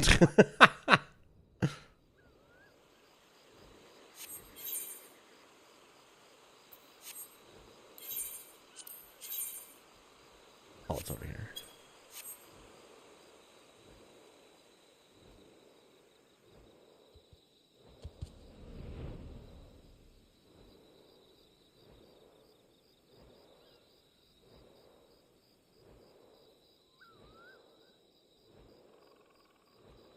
just can't stop thinking, like...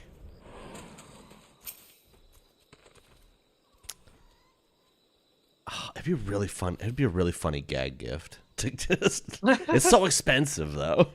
Yeah. It's a really expensive gag gift.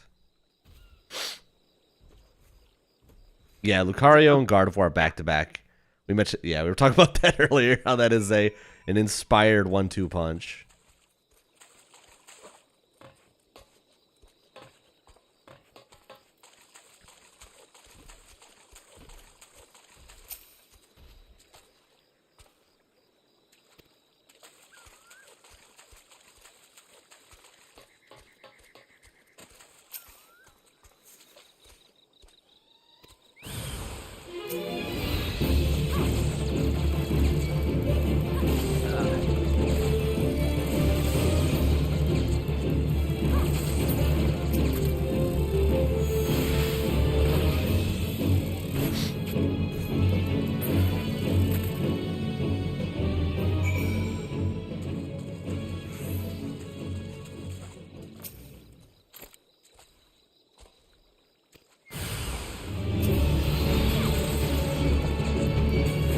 No, I didn't want to hit you.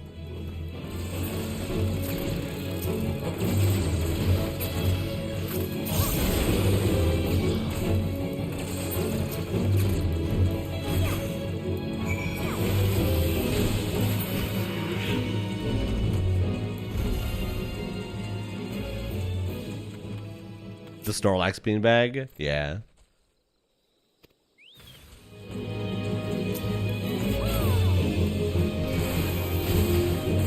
I think you could explain away a big Snorlax, I think. They're just cute and large. Yeah. I mean, it's a beanbag, you know? Even if it was just a plush. I think that's a much easier conversation than the life-size human-shaped Gardevoir.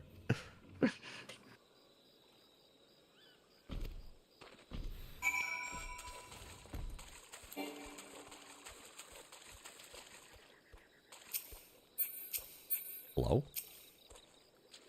So big!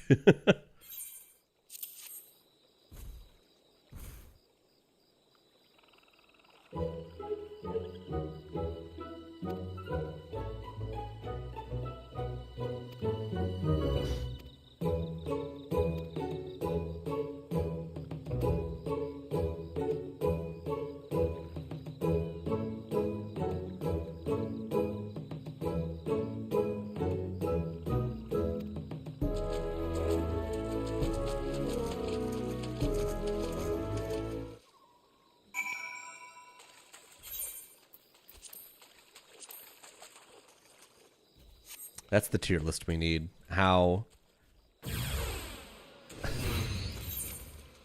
easy would it be to explain to somebody that you have a life-size plush of this Pokemon? Tier list.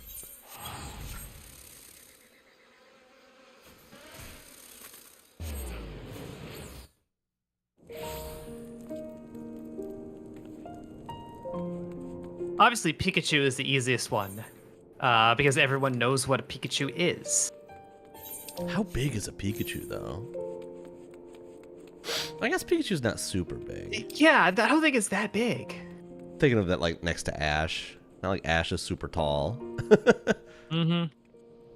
Probably, yeah, I think you get away with life-size Pikachu. I think a lot of the smaller ones you could get away with, like you were saying before. The Caterpies, the Weedles. Yep. Just have them up on a shelf.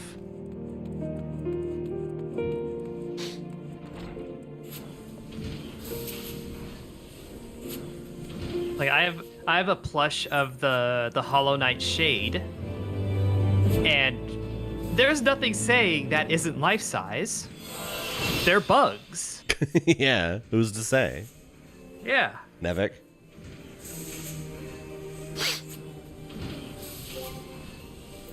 I got my eye on you. I think Nevik would find it difficult to explain any Pokemon plush simply from his demeanor. You know, it's like if you have the capability and indeed the inclination to make anything weird, And yeah, it's hard to explain. It is difficult to explain the Pikachu plush when you open with the line 16 inches of Pikachu. That does make it more difficult. Mm-hmm.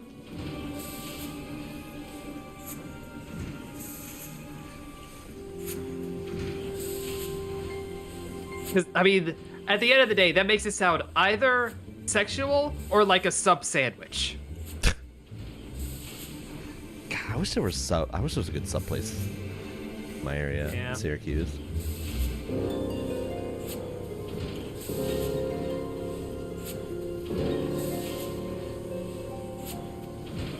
All right, I'm about to ban the word inches in my chat. We're so close.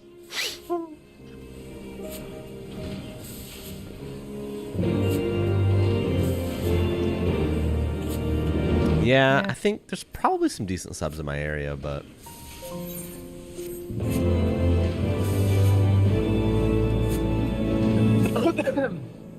there is a pretty good deli in my neck of the woods. I don't know if I would call it hella expensive, but it's definitely more than Subway, you know? Yeah.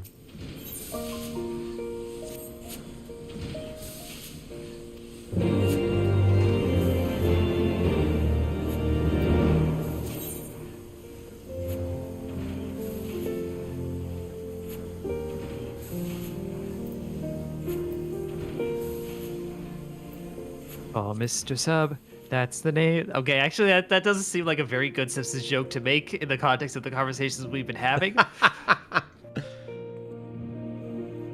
think it's just like, because I don't like go to places. I just DoorDash, and DoorDashing a sub just feels weird to me. I don't know why. Like, it feels like I would have wanted something more than just a sub. Yeah, I'm thinking maybe you need to go out places. It's really cold. I feel like that might help a little. It's really cold. Yeah. That's valid. My car is complaining about my tires being underinflated, and I'm pretty sure it's just because it's so cold. And it's not even super cold out here right now. It's just Gatsby doing that, you know? Yeah.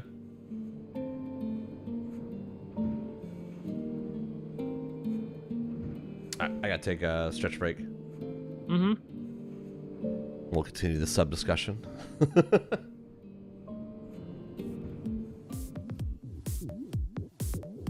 Highs of minus 20. God damn, yeah. My car complains about my car complains about positive 37. Like, it's that cold, and my car starts up, is like, hey, you know, it's a bit nippy out. I'm like, yeah, deal with it. What are you, from Florida?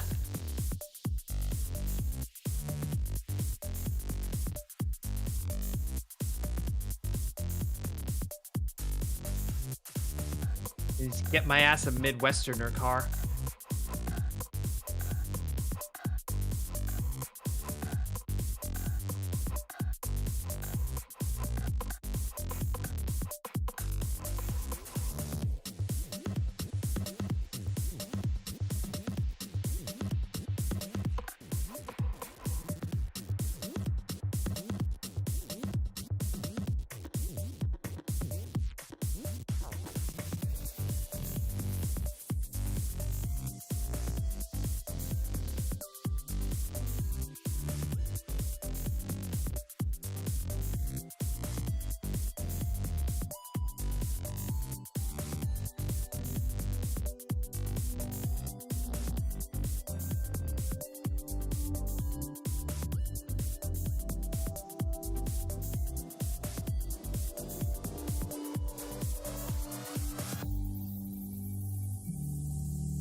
just dip the toe in bad, and that's what happens.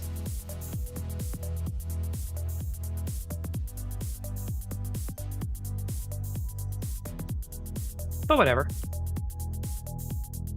I was there when he died. 92. I better get this fucking minion out of 92.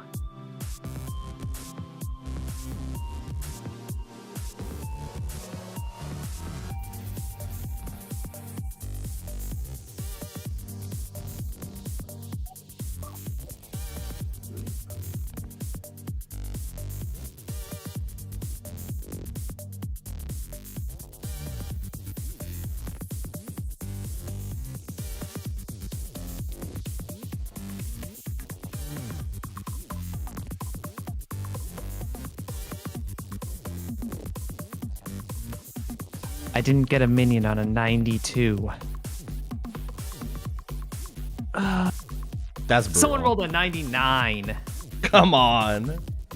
God damn.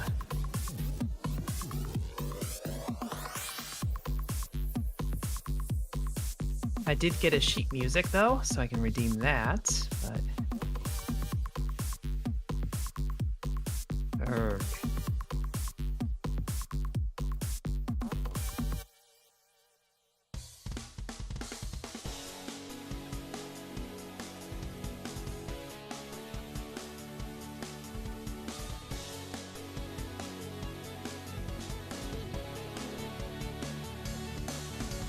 That one took me a long time. I still don't have the second from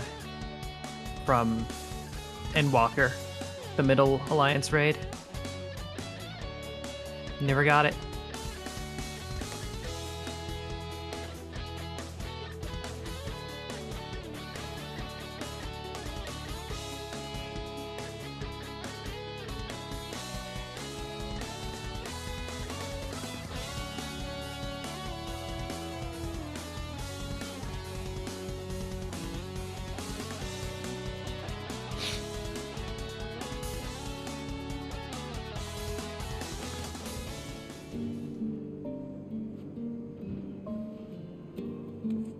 Just unsync the raid with me.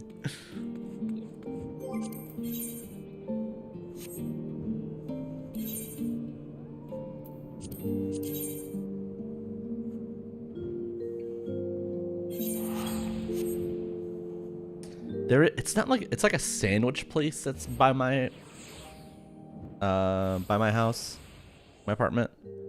Mm-hmm. It's like a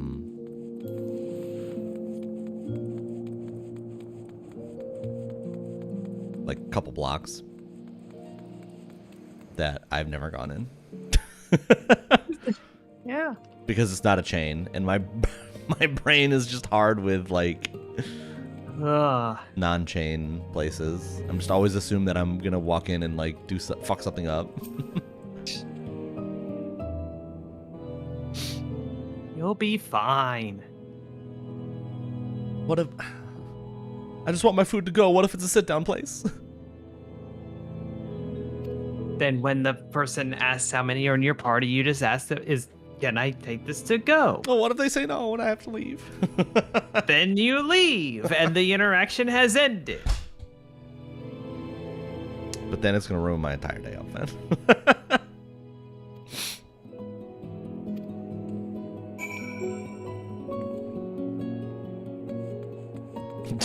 So just ask for a box immediately. That feels so crazy. All right, I haven't taken any breaks myself, so I'm going to do that right now. Yes. Goodbye.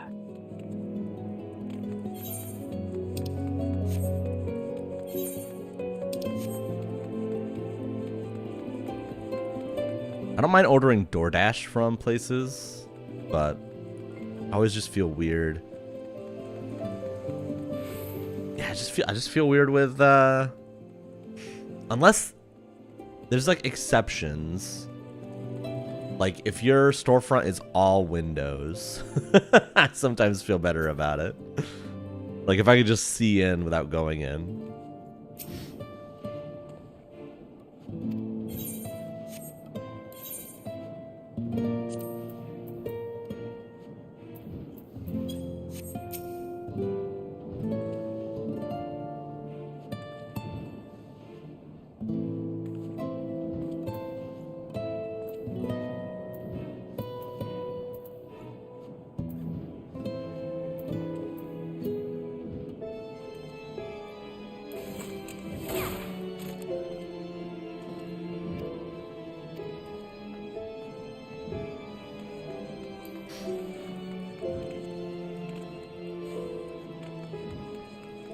And it doesn't bother me if I'm with someone else. If it, like, I'll go anywhere with a group.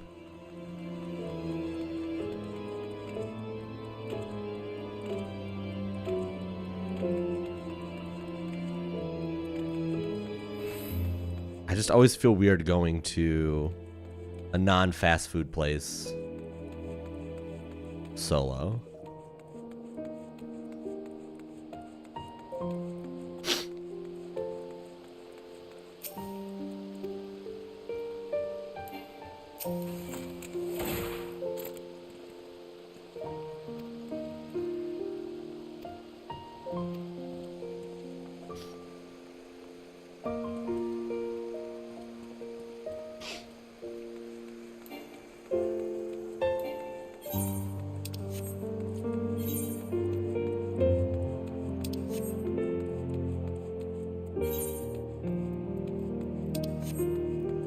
I'm also just really bad about, like, once I get into a habit,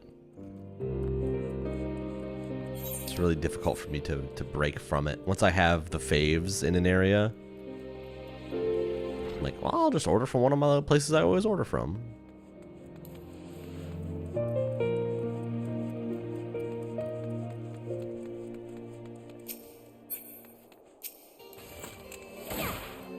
Yeah.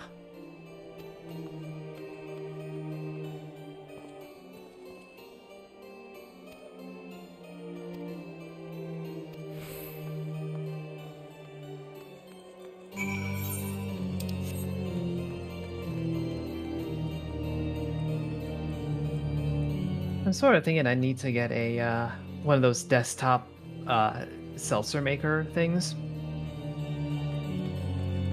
Like a soda stream? Yeah, something like that.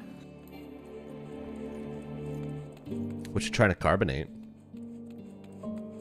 I'm just trying to do like get syrups and mix my own flavor drink things. Like homemade soda kind of stuff. Yeah.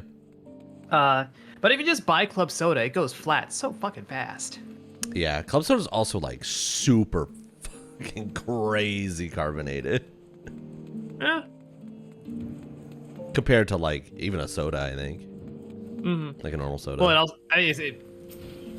you wouldn't know with how fast it goes flat. Yeah, that's true. I used to get the small club soda bottles for mixed drinks and stuff. Yeah. Yeah, when I last went to the grocery store, the options were 2 liters or 2 1 liters.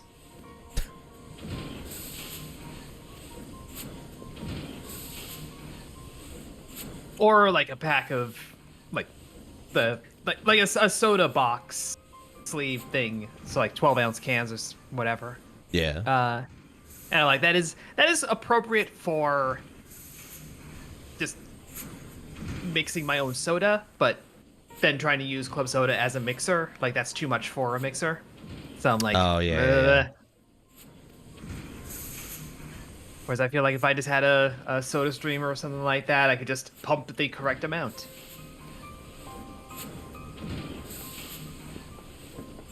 I do like the soda stream, although I fell off the soda stream game after a while.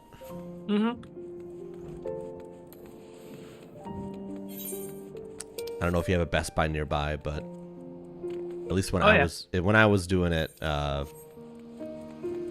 you could buy refills at Best Buy, which is really nice. And I know from watching How to Drink, there are like other brands that are like different, like component arrangements that might be like less consumables, for lack of a better word, like not having to refill in the same way.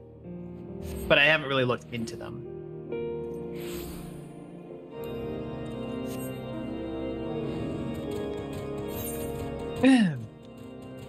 But maybe I will. Maybe I want another kitchen gadget. I do love kitchen gadgets.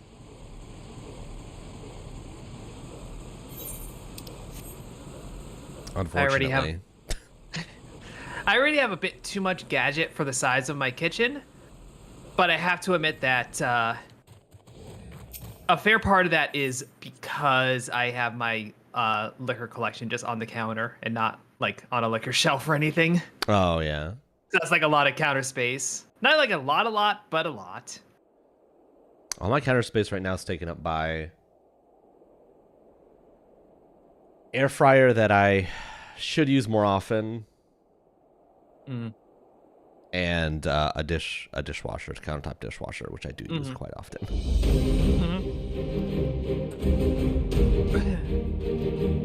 I still haven't gotten a microwave. Me neither. I'm now coming up on 8 months of not owning a microwave, and this might be the longest time I've gone without one. I have not had a microwave since I moved to Syracuse, about 3+ years. I'm at the point now where it's like, if I'm going to get one, it's going to be one of those over the oven kind of mounted dealies. Yeah. And then figuring out like which model is the right size and like how do I set it up and install it. I don't know where it would plug in. It's effort, and I don't want to expend the effort. I can get by without microwaving things. That's kind of where I'm at. So I can get by without microwaving things.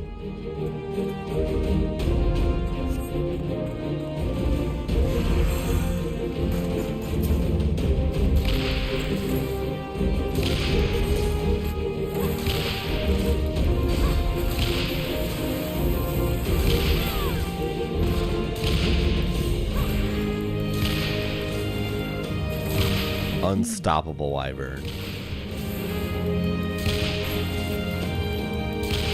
You do appear to be stopping it. Best I can.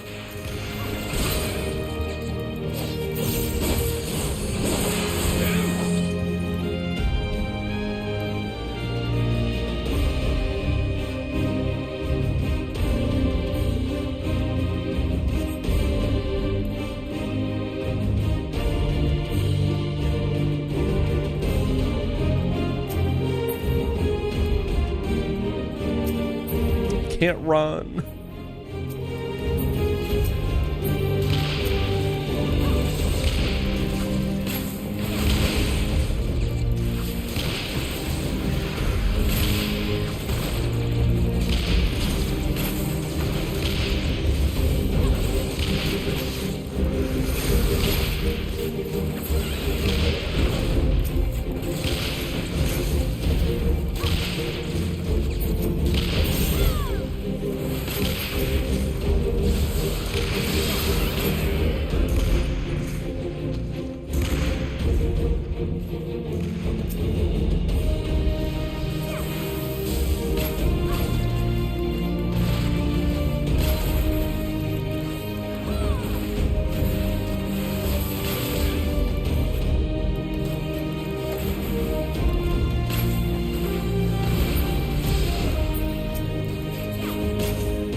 I've decided to go back on the DiGiorno train.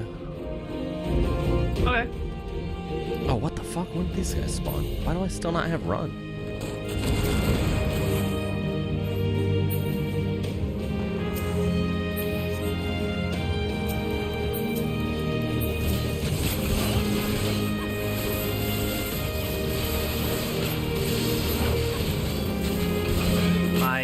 My like home pizza option has just been stuff from Costco as of late.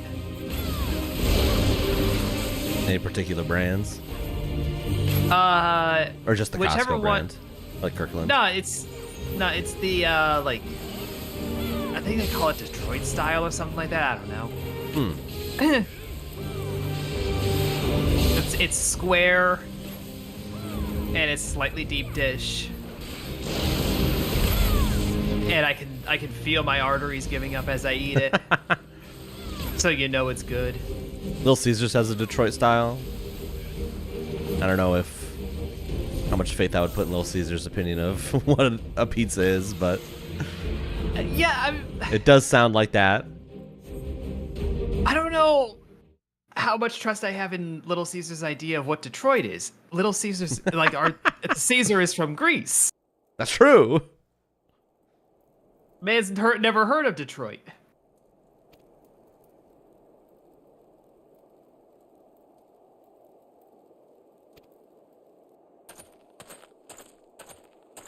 And you could point out that they wouldn't have had pizza, but like they had pizza in Pompeii, could have heard of it. There was trade. I mean, Pompeii made some fucked up pizza, but they made pizza. Speaking of fucked up pizza, it's come to my attention that putting French fries on cheese pizza is very common in Italy, which seems crazy to me. I know 2 Italian VTubers and they both do it. Counterpoint, they're VTubers. Someone was vouching for them in the comments, which, I mean, Point they're of order, it's fans of VTubers, but still. Yeah. I'm seeing very little to actively defend this behavior, you know? I'm just saying, if there's one more, I'm starting to question everything. If 2's a coincidence, but 3, I mean, come on.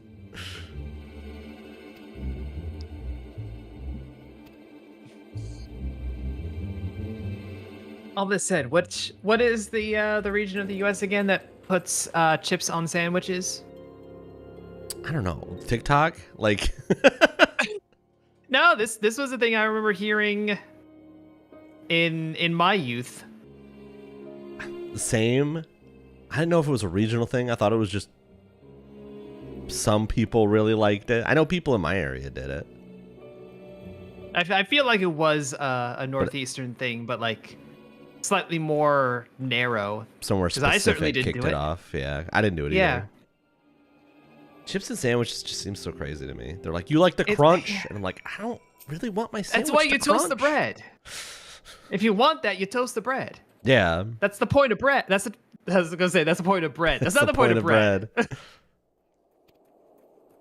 You toast it if you want the bread to be harder.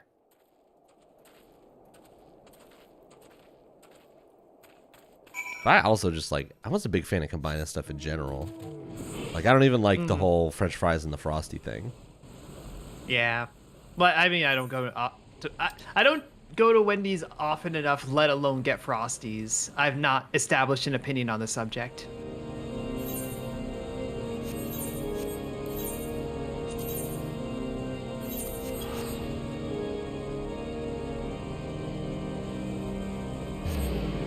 I will say though, I have come around to doing that thing at a soda fountain of just hitting a bunch of buttons. Yeah. The mystery concoction. I mean, there's usually a degree of intent to it, but it's not a single pump no more. Like we're pressing multiple. We're entering a pin number. You know.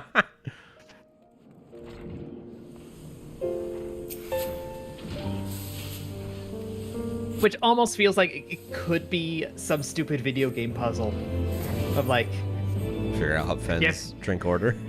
No, you have to get to the like a Resident Evil or Silent Hill kind of game. You need to get to the back room of the fast food restaurant. You do that by making the drink in the correct combination, in the correct order.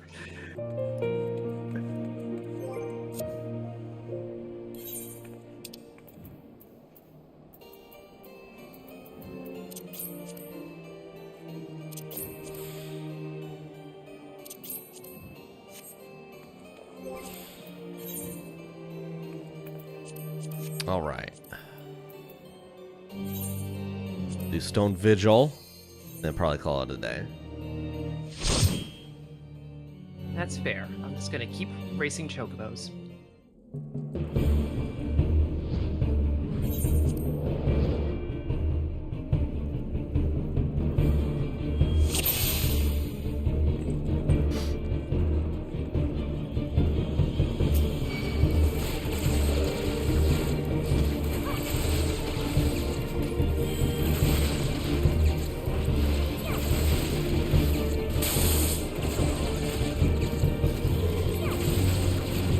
did see someone on Twitter earlier today that was like, y'all VTubers need to fix your schedules. I'm up at 9 a.m. and I have no one to watch.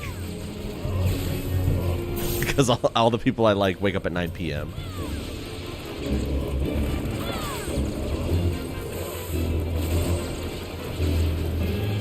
I do have to admit, when you're talking about your sleep schedules and like waking up at 2 or 3 in the morning, I'm like, are you just on European time? Is that all? Is your brain in Belgium? I don't know. When I was in Vegas, my sleep schedule felt normal. Counterpoint, Vegas. Yeah. But nothing else felt normal because, you know, Vegas. Mm-hmm. Yeah, exactly.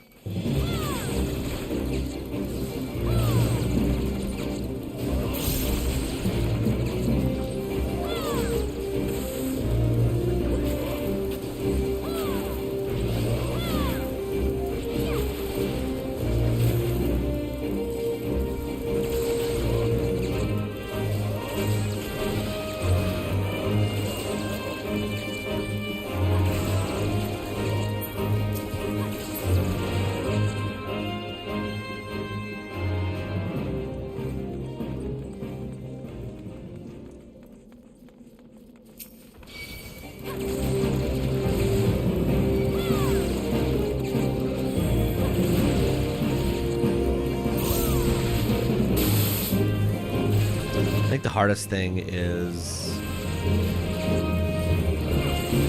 I wish, and really there's been no part in my life where I've really had this since leaving home, but I wish I had separate living rooms and bedroom. Yeah. Instead of just having one room that has everything in it. Even though There's like I don't really have enough stuff for 2 rooms. Just the mental change of, yeah. I am in a bedroom. I am here to sleep. Yeah. I could not imagine going back to I think I've lived in a studio apartment once.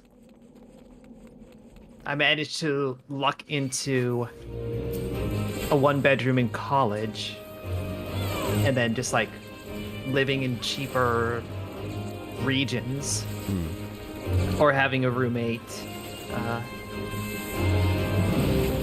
Yeah, the only studio was the old factory that they turned into an apartment building. That's crazy. It was an interesting place. That was where I could hear my neighbor fucking. No! Yep. No insulation in the walls, huh? Not enough.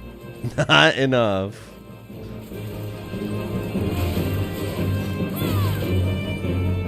He also like blasted loud music when he was doing it too, so I'm like, I got two points of order against you.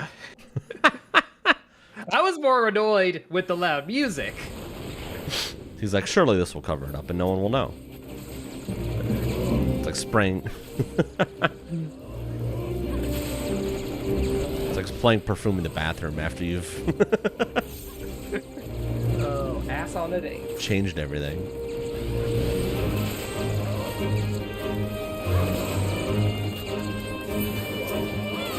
I'm confident I've told that story. I've never really, the mechanics of living in a studio has never really bothered me. Like the spatial constraint has never really bothered me, but I think the mental is maybe having more of an effect than I thought it would. Yeah. Nowadays, now that I'm old, decrepit.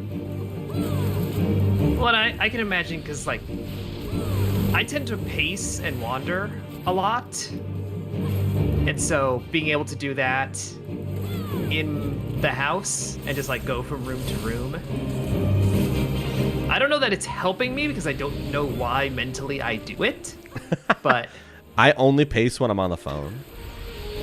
oh, I definitely do that. Like if I'm on the phone, yeah, I'm on a phone call, 100%. I cannot stand still and take a phone call. I have to walk back and God, forth. no.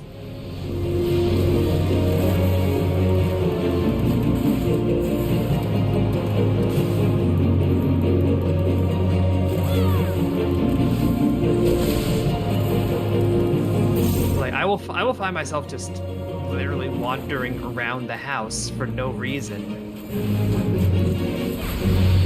I have the end sentence. Like, I can't explain any further than that. Just like thinking about shit, or Yeah. kind of the same as the phone. I'm just having a phone call with myself.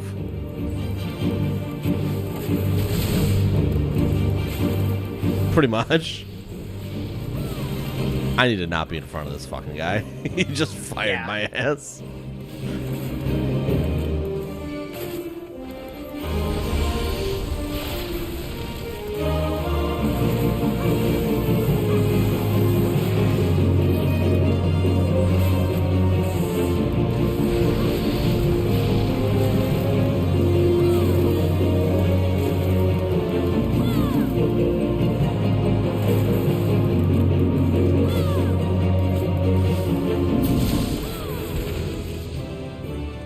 Yo, 42.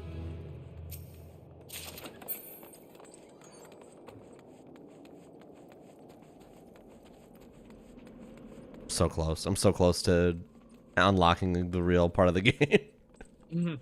As a machinist.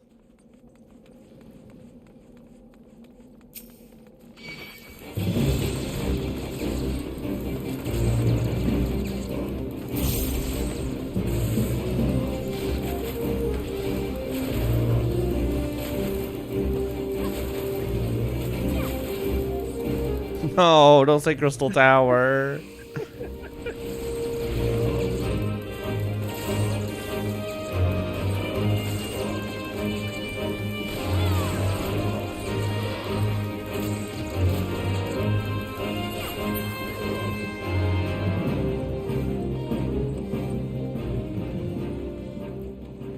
Although part of the reason I'm doing this is so that I can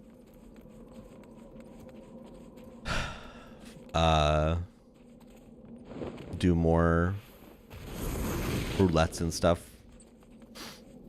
without constantly having tank anxiety.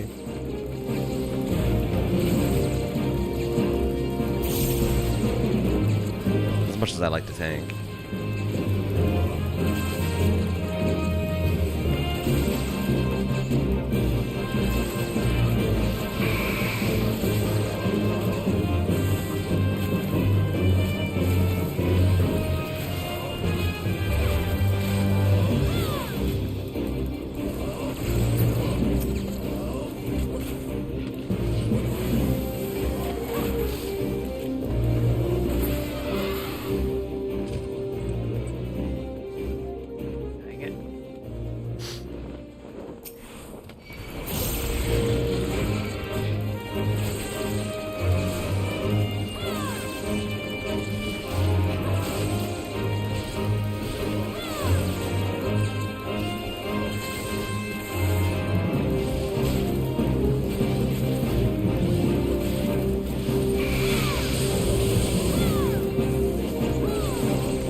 So the next patch is going to have the next 4 8-man raids. Yep. And then the job zone thing. The Crescent Isle. That probably won't be immediately at the release. Like, that'll be a sub patch kind of thing. Okay. They usually are.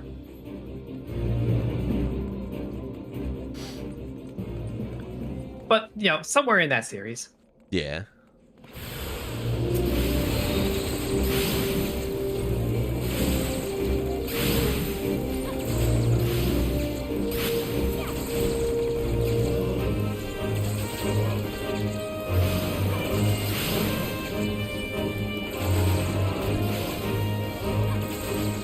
It's really interesting to me, like,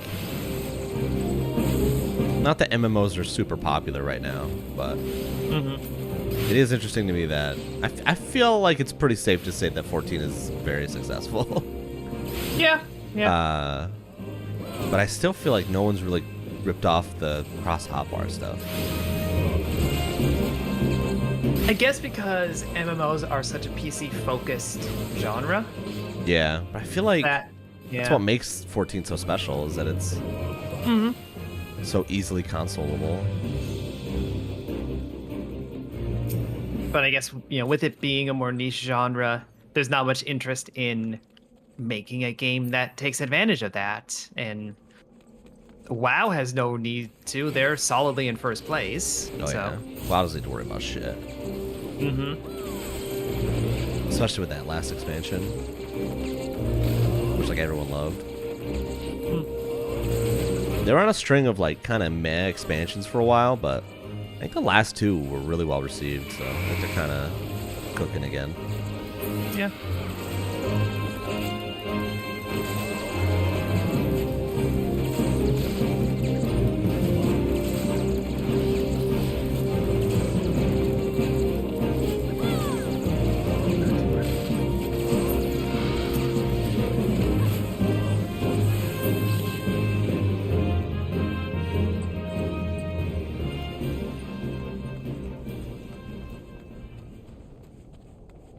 I don't know if I've done this fight.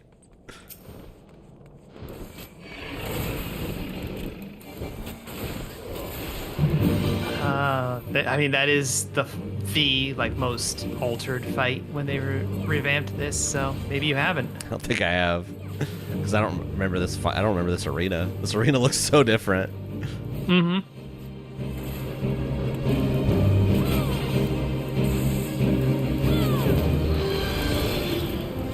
Oh, they still got these though.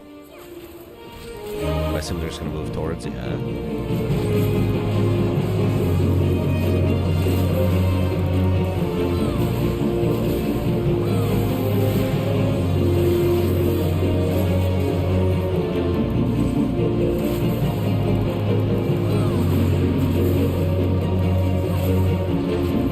I like the broken down cannons, remnants of what once was. Yeah.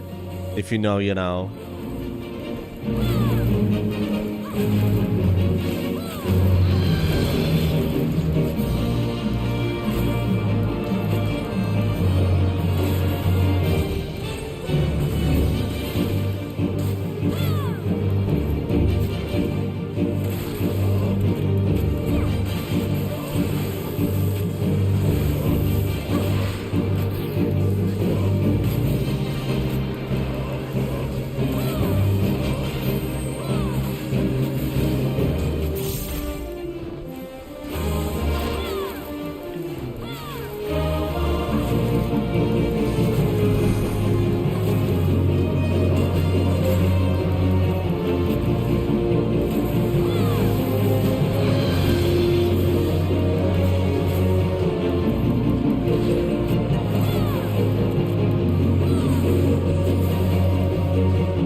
Kind of have a soft spot for this boss theme. The ye oldie boss theme. Yeah. Yeah. It's a little nostalgic for me.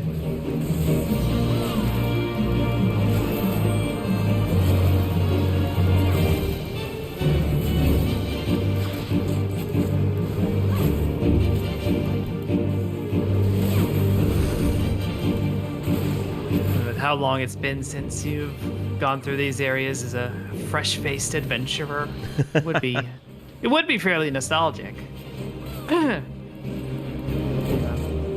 Me realizing that I've been playing this for 5 years now. Wait, the first time I did Stone Vigil would have been before I stopped playing the first time, which means it would have been back when there was TP, and yeah, that was two houses ago.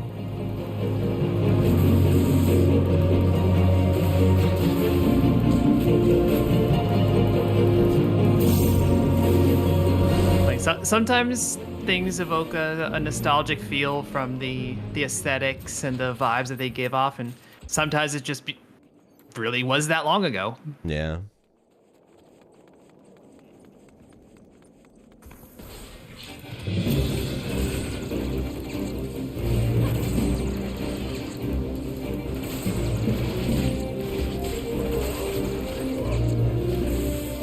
It's kind of crazy the graphics plateau we're on. I do think like how different my opinion of gaming might be if I didn't, didn't grow up seeing the shift from the NES to the SNES to the N64. Yeah. I don't even know how it would feel, honestly. Like, I can't frame that for myself.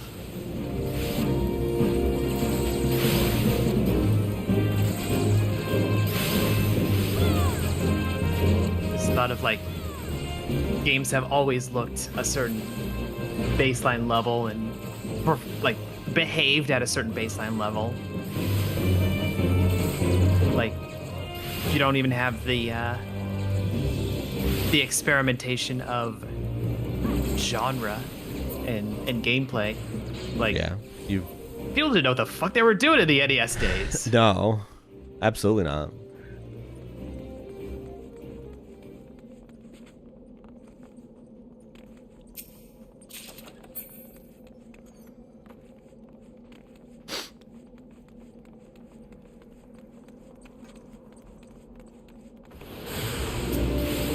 Imagining someone whose first console was the PS3.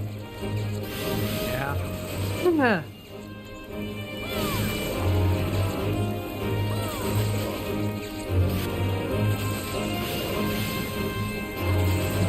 Thought of Wii Sports being a retro game, which it is. It is.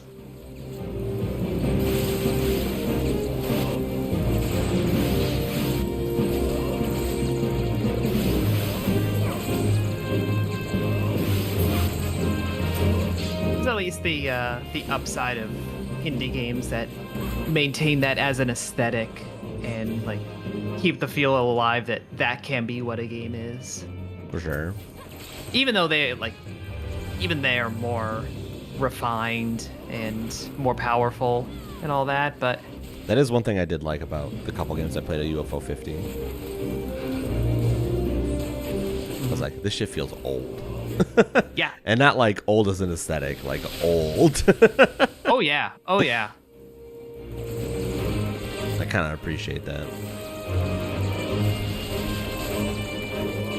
I mean, this part of the design of the package is like they are when you first start up and look at the games list, that is air quotes chronological order.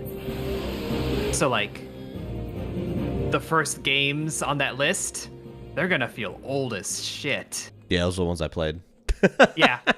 Whereas if you go to like 48, 49, 50, they're gonna have more modern sensibilities. Still not very modern, but they're gonna feel more like that. I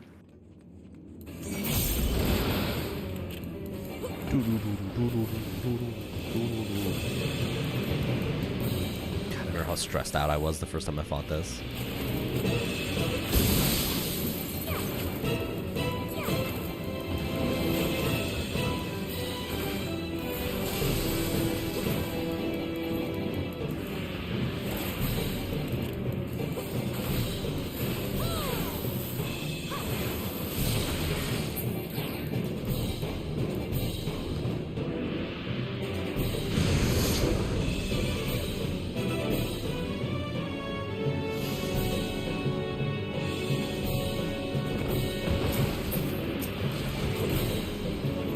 Before really getting fully used to this idea of like AoEs.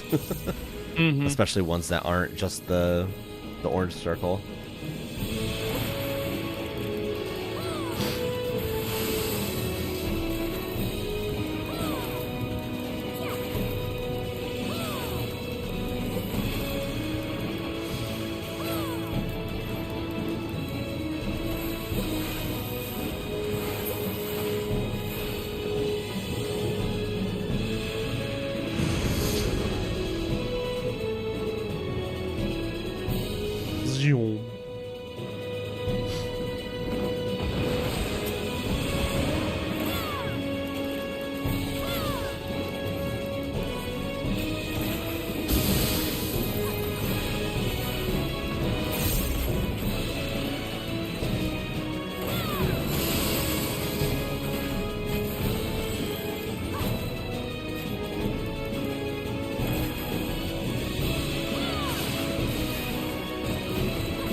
calling it after this dungeon? More or less, yeah. I'll go up till my next break, which is like 15 minutes or so. Alright. I'm gonna hop off now, though. Sounds good. And send people in your general direction. Hoping that I can, like, get to sleep at a decent hour and then maybe wake up at a decent hour and feel rested, maybe. Here's hoping. If not, I'll just play Animal Wall for 5 hours.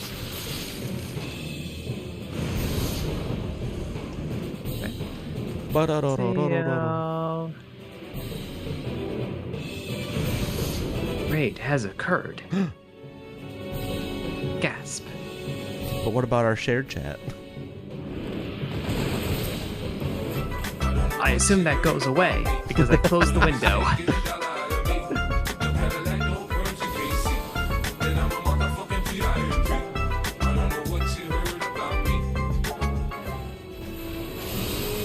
Radio Hoopfun, thank you for the raid. Welcome, Raiders. Thank you, Upfen. Yeah. Alright, I'm hop off. Night, Upfen.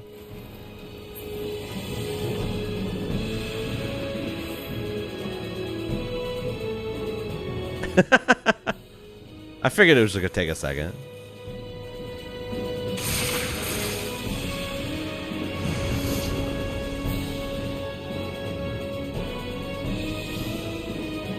I really need to get back to better sleep because I've fallen off the planned schedule stuff I wanted to do this year.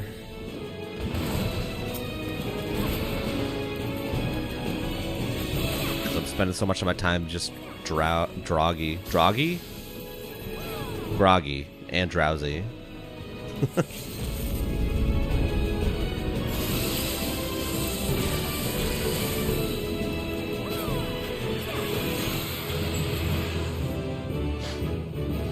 Yo, 2 level ups? That's not bad. 2 levels from 1 run of Stone Vigil.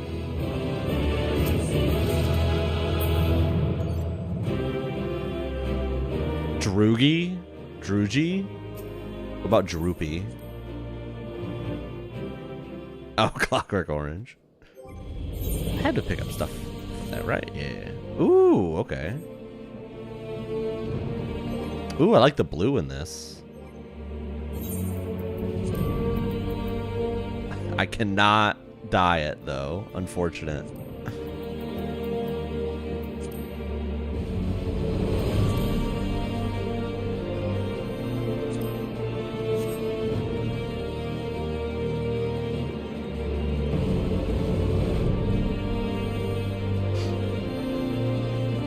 I noticed my last couple streams of this, I was dropping frames more often than there's similar shirts that you can. Well, I don't have the similar shirt. I was dropping more frames than I expected to. I think it's because this is an online game. So it's probably using more of my internet than most stuff I stream. And I was kind of at my limit. Doing the 3 streams, so I'm just gonna skip the vertical stream on YouTube for 14, I think.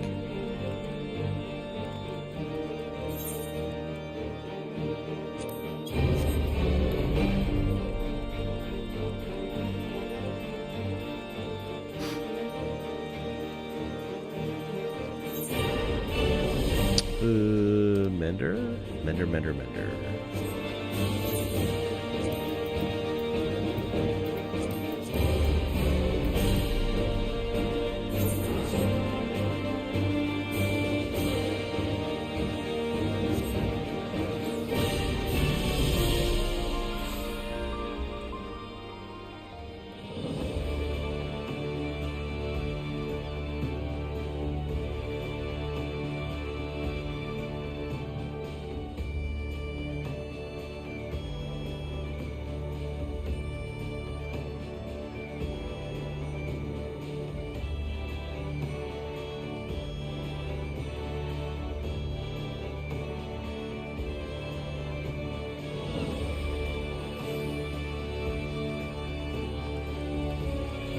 Up, dump, trunk, honk.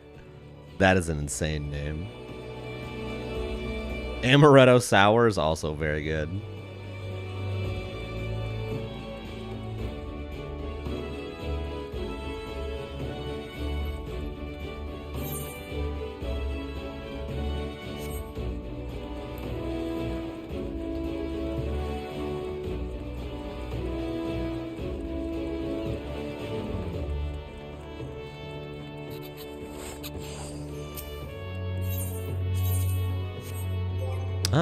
Let's do like a trial or something.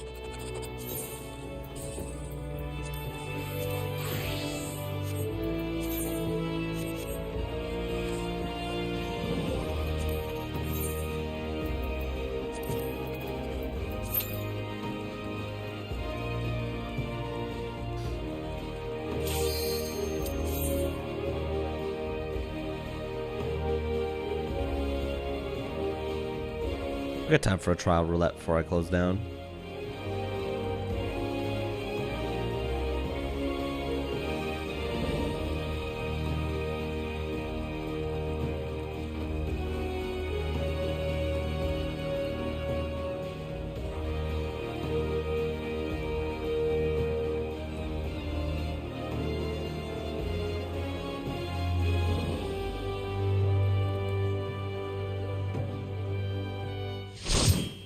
Why's it taking so long to load? What the? Oh, okay. Damn, do I remember this fight at all?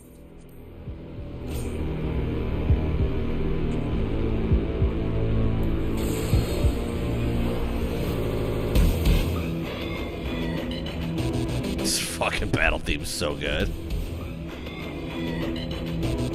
So the other tank and 2 of the DPS, looks like, are probably first timers.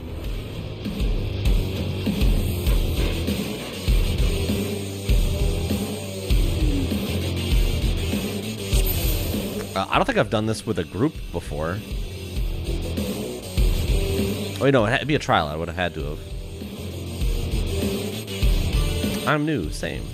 Let the victor's reign be sanctioned by the blood of the fallen. Or no, wait, you can... I need more power. Yeah. I forgot, you can do these trials with NPCs. So yeah, this is my first time doing it with people.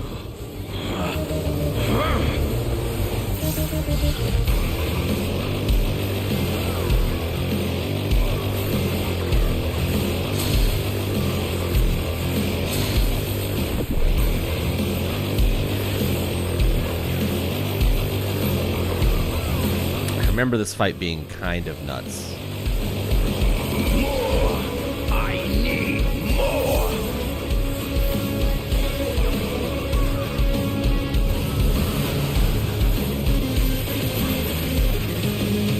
What visions are these? Out of my way!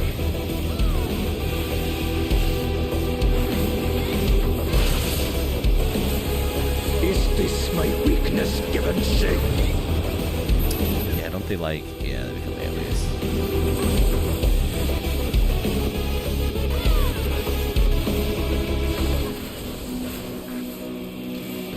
Down with you!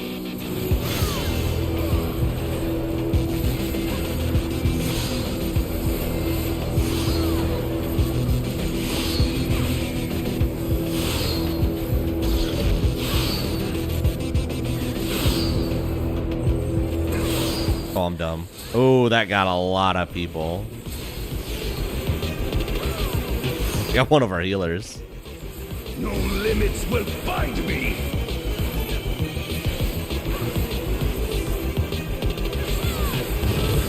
They announced Golf with Friends too? That's crazy. Be gone, along with my pitiful past.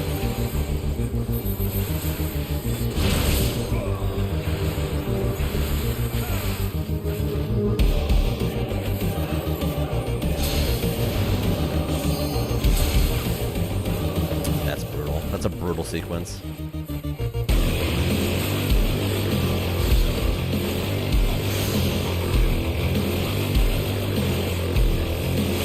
Other tank's kind of holding his own. He's only got 2 stacks.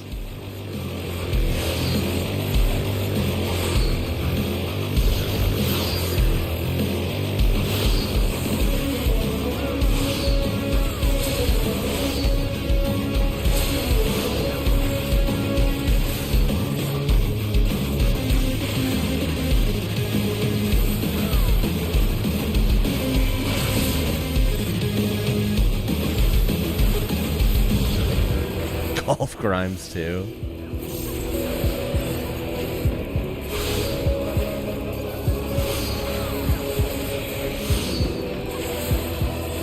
We really need our DPS up.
Does this fight have a checkpoint?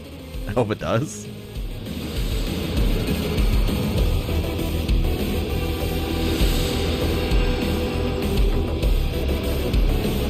I am the worthy king.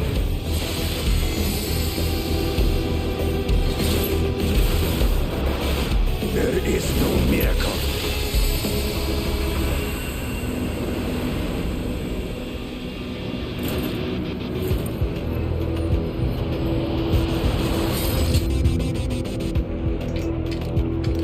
This is my path.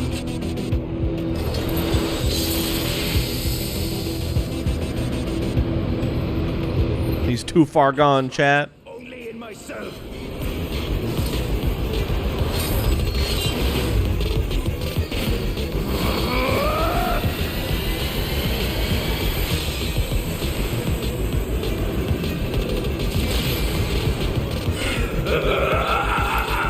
It's mine, the ultimate power.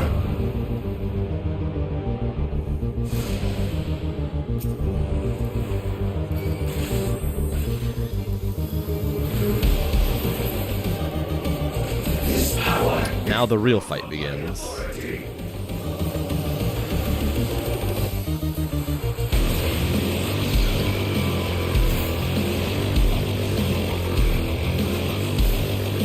And I'm trying to remember what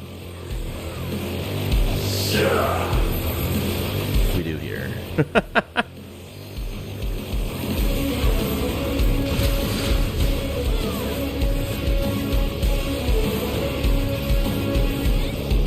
Creation yields to my command.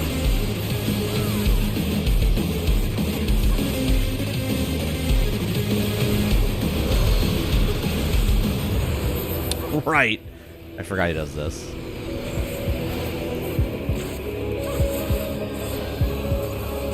Oh, now I remember this fight. Oh no, we're so cooked.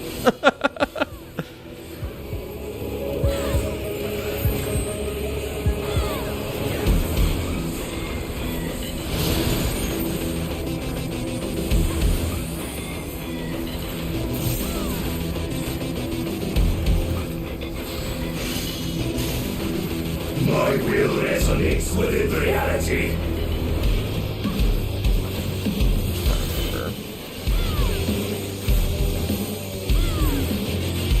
Isn't it here? Yeah.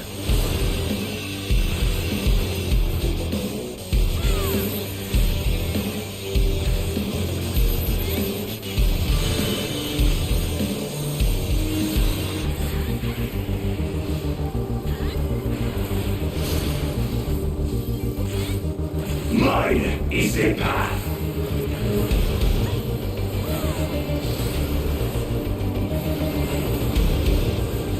That's right. This is where it gets really fucked up.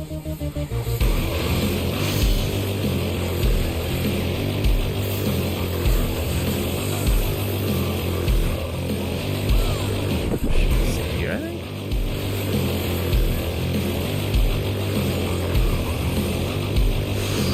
Fly my blades.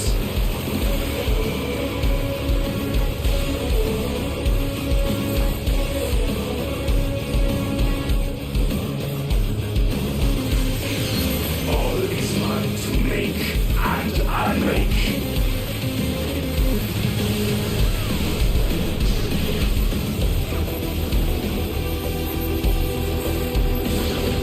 Blade.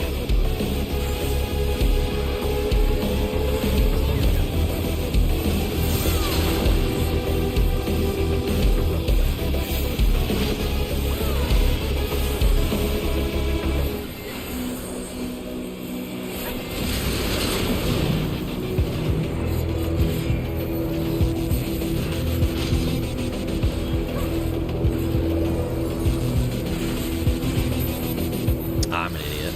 That was on me. I was looking at other stuff. I was seeing how many other people had stacks.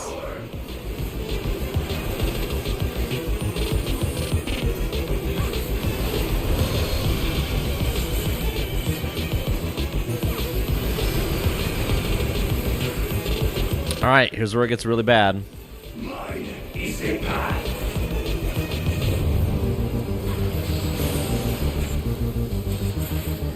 Fly my blades.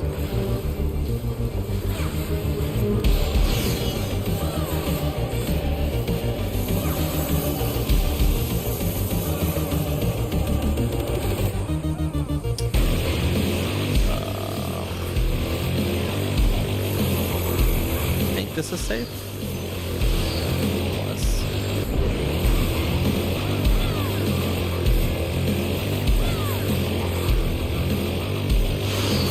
No mercy.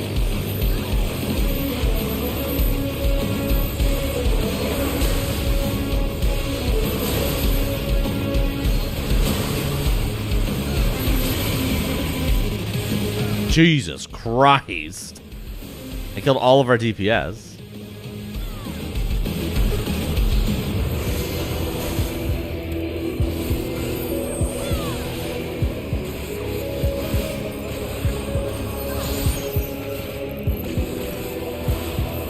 Resonate.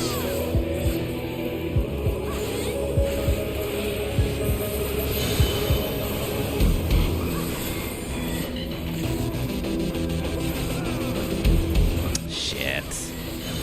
I trust the crowd and they were wrong. Blade.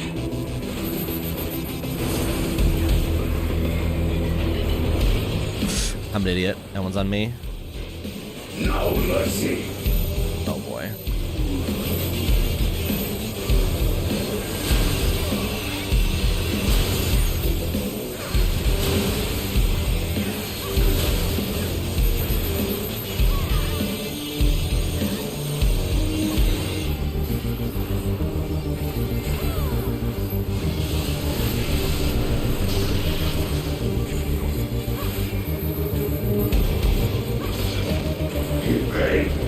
Okay, we're not looking too bad.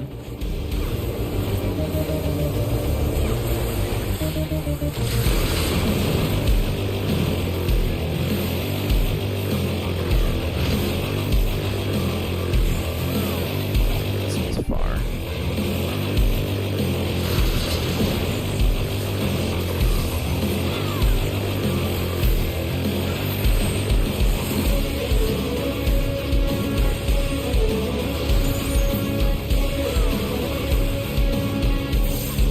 I hate this, says someone. Mine is the power. We're really close, though. Hoping one of the DPS pops the limit break here shortly.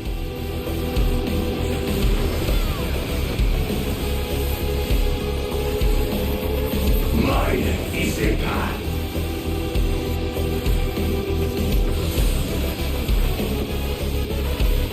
Fly, my blades.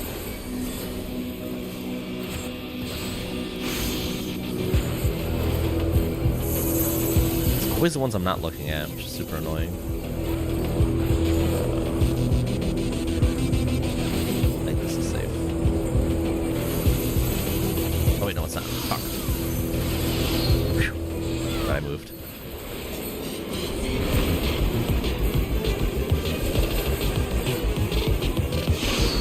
No, No, shit.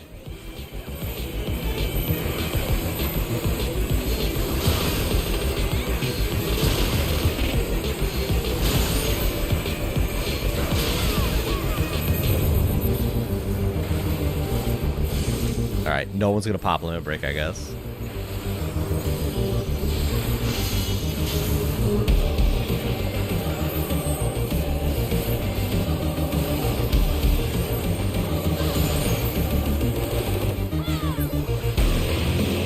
I should have popped the tank limit break, you're right.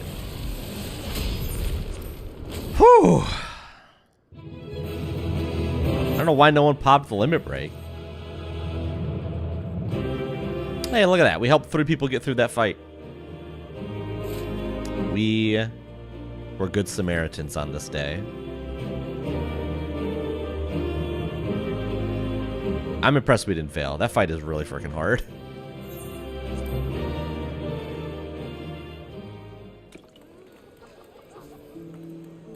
And I got a commend.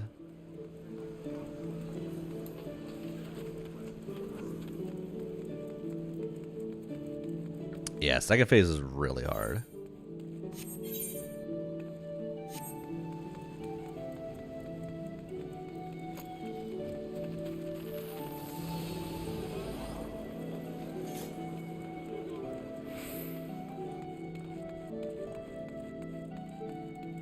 Yeah, we were struggling in first phase, so I was definitely worried.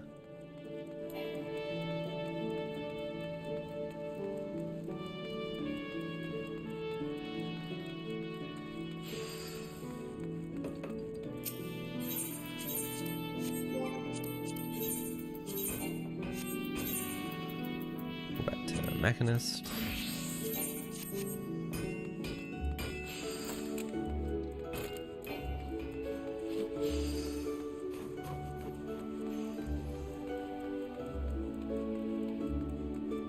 That will do it for me. Hopefully, if we're lucky, I'll be live later in the week as long as I've kind of fixed my sleep issues.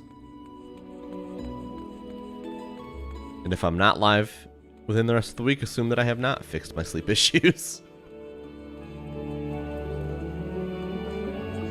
But I appreciate you spending time with me today. And I hope you have a good rest of your night. Deuces!